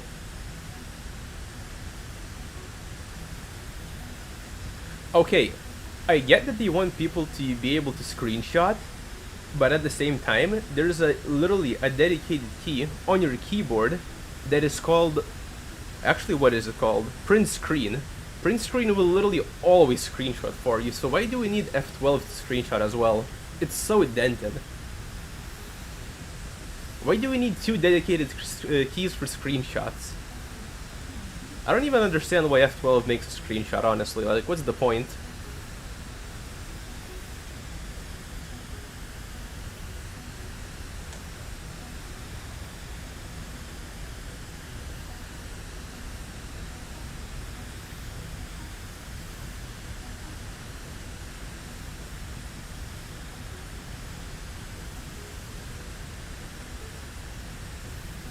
Man, gotta say, as much as I like SSTOs, doing like 10-minute flights for every minor change is a little bit annoying.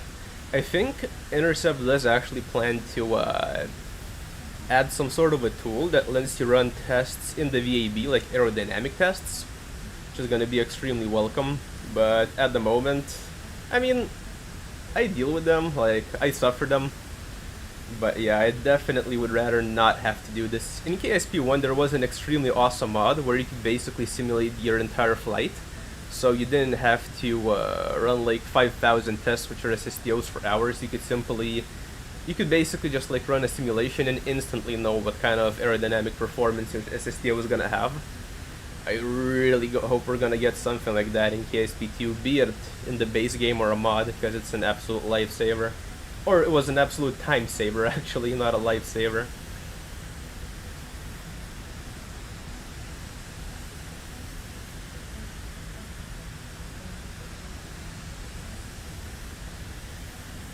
Yeah, I like a wind tunnel. I was actually the one that to suggest the wind tunnel to them. But Nate said that they have something different planning. I think it's gonna be something a bit more similar to the Aero GUI, where it's probably not gonna be as flashy, but just as functional, except that in the VAB. So they definitely are planning to do something for it, but I really wouldn't expect it anytime soon because it's not a priority issue. Honestly, actually, I find it kind of weird that they're not fixing bugs that affect SSTOs. Like, they don't think that SSTO bugs are a priority. Now, I get that I'm super into SSTOs myself, so I'm clearly biased to this. But at the same time, looking at all the forums and all the discords, a lot of people are super into SSTOs. So I feel like bugs like all the drag bugs, for example, or SAS making your SSTO wobble to death if you haven't reduced like your control surface authority, I feel like that does affect a lot of people, and I feel like it really should be higher up on their priority list than it is right now. I could be coping though, because that's definitely what I want to see, but I feel like there is like a legit justification for it as well if you look at it like as an outsider, like not as an SSTO diehard that I am.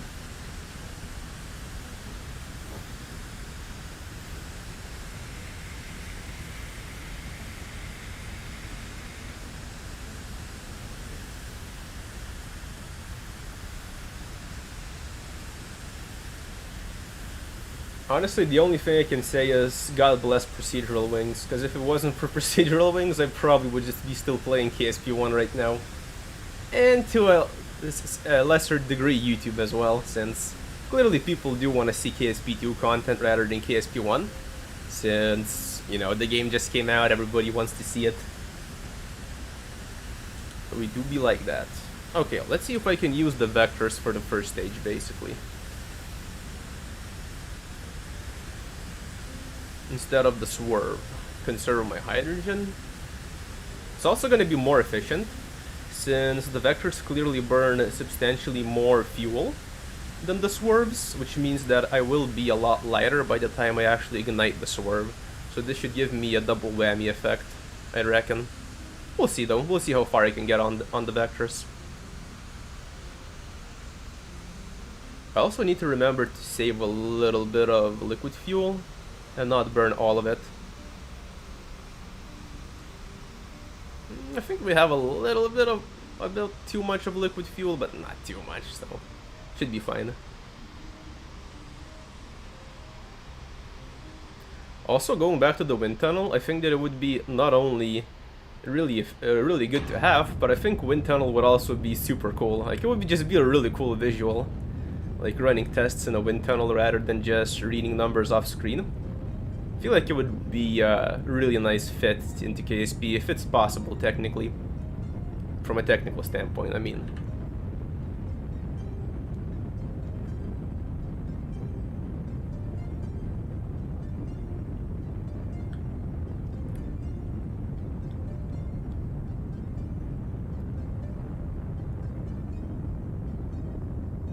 Yeah, it would be really cool. I'd really like to see a wind tunnel. There's actually even a wind tunnel at the VAB, but it's non-functional. I think they just kind of added it for the looks.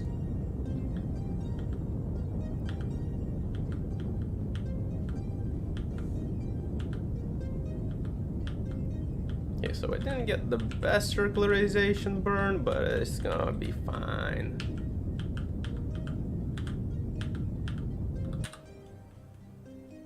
Oh wow, I got a super high apple. I wasn't looking, I was looking at the fuel. Oof. Whatever. It's gonna be fine.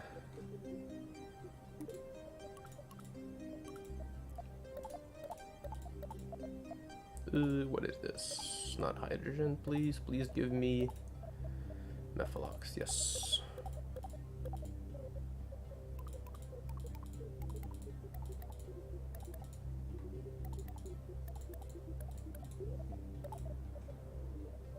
There we go.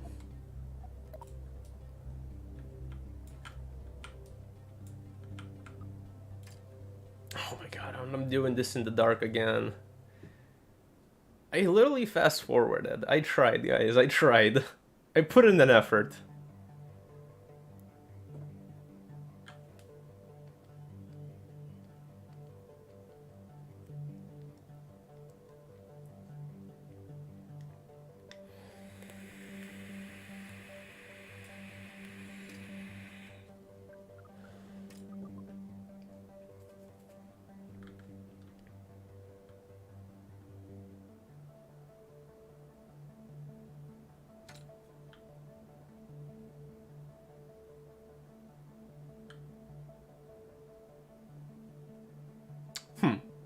I've personally not ran into that bug, surprisingly. It seems like certain bugs only affect certain people, which is really weird, but do seem to be like that.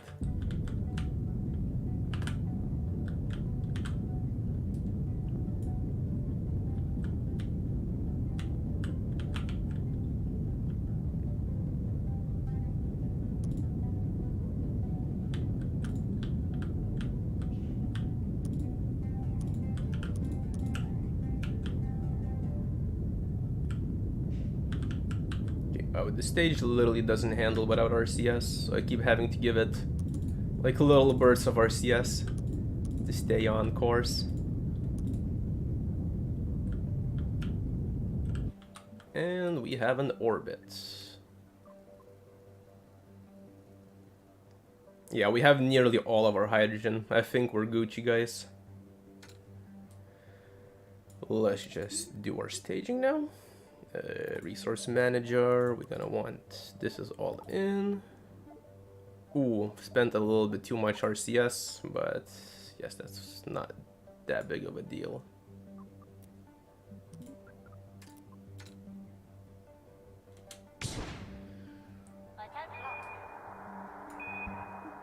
Okay, yeah, we got 15,000, we're good, we're good. Now, what we need to do...